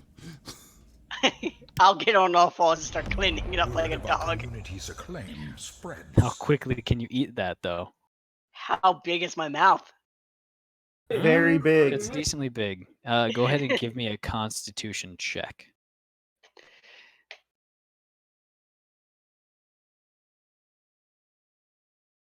Nice. All right. So you probably would be able to choke him down. Roll a d4. That's how many rounds it takes. Yeah, I guess Ihnuun will cast All right. prestidigitation to clean One up for the each bar. half. As the tavern is slowly starting to rouse back to life.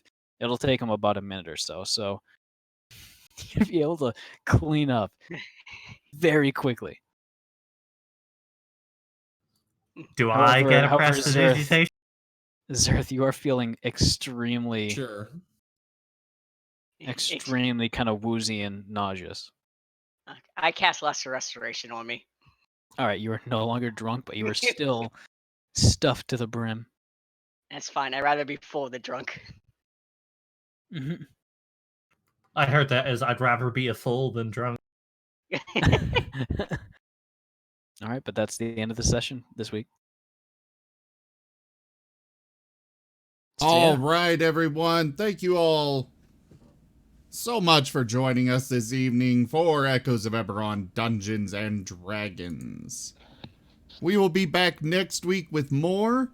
I am going to still be streaming. We're switching over to the bonus campaign on Warcraft 3, so stick around for that. There we go. Thank you to my patrons, donators, and subscribers. It is because of you guys I can continue bringing this content to you all.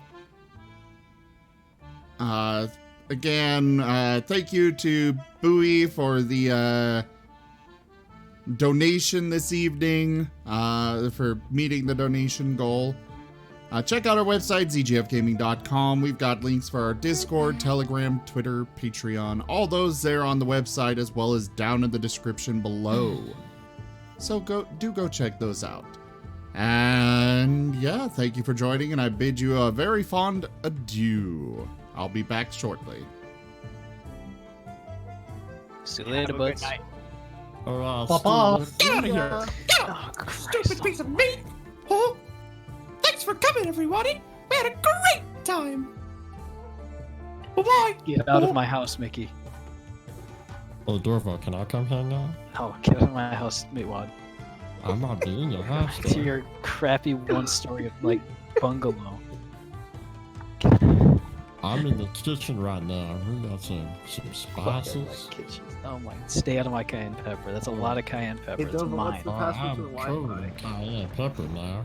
It's your phone number. Dorvo, can you help me out? The lid kind of came off, and now I'm just meat and cayenne. You know what I'm saying? It's actually my Wi-Fi password, by the way. Your phone. Now I can Fantastic. now I can hack into your internet. So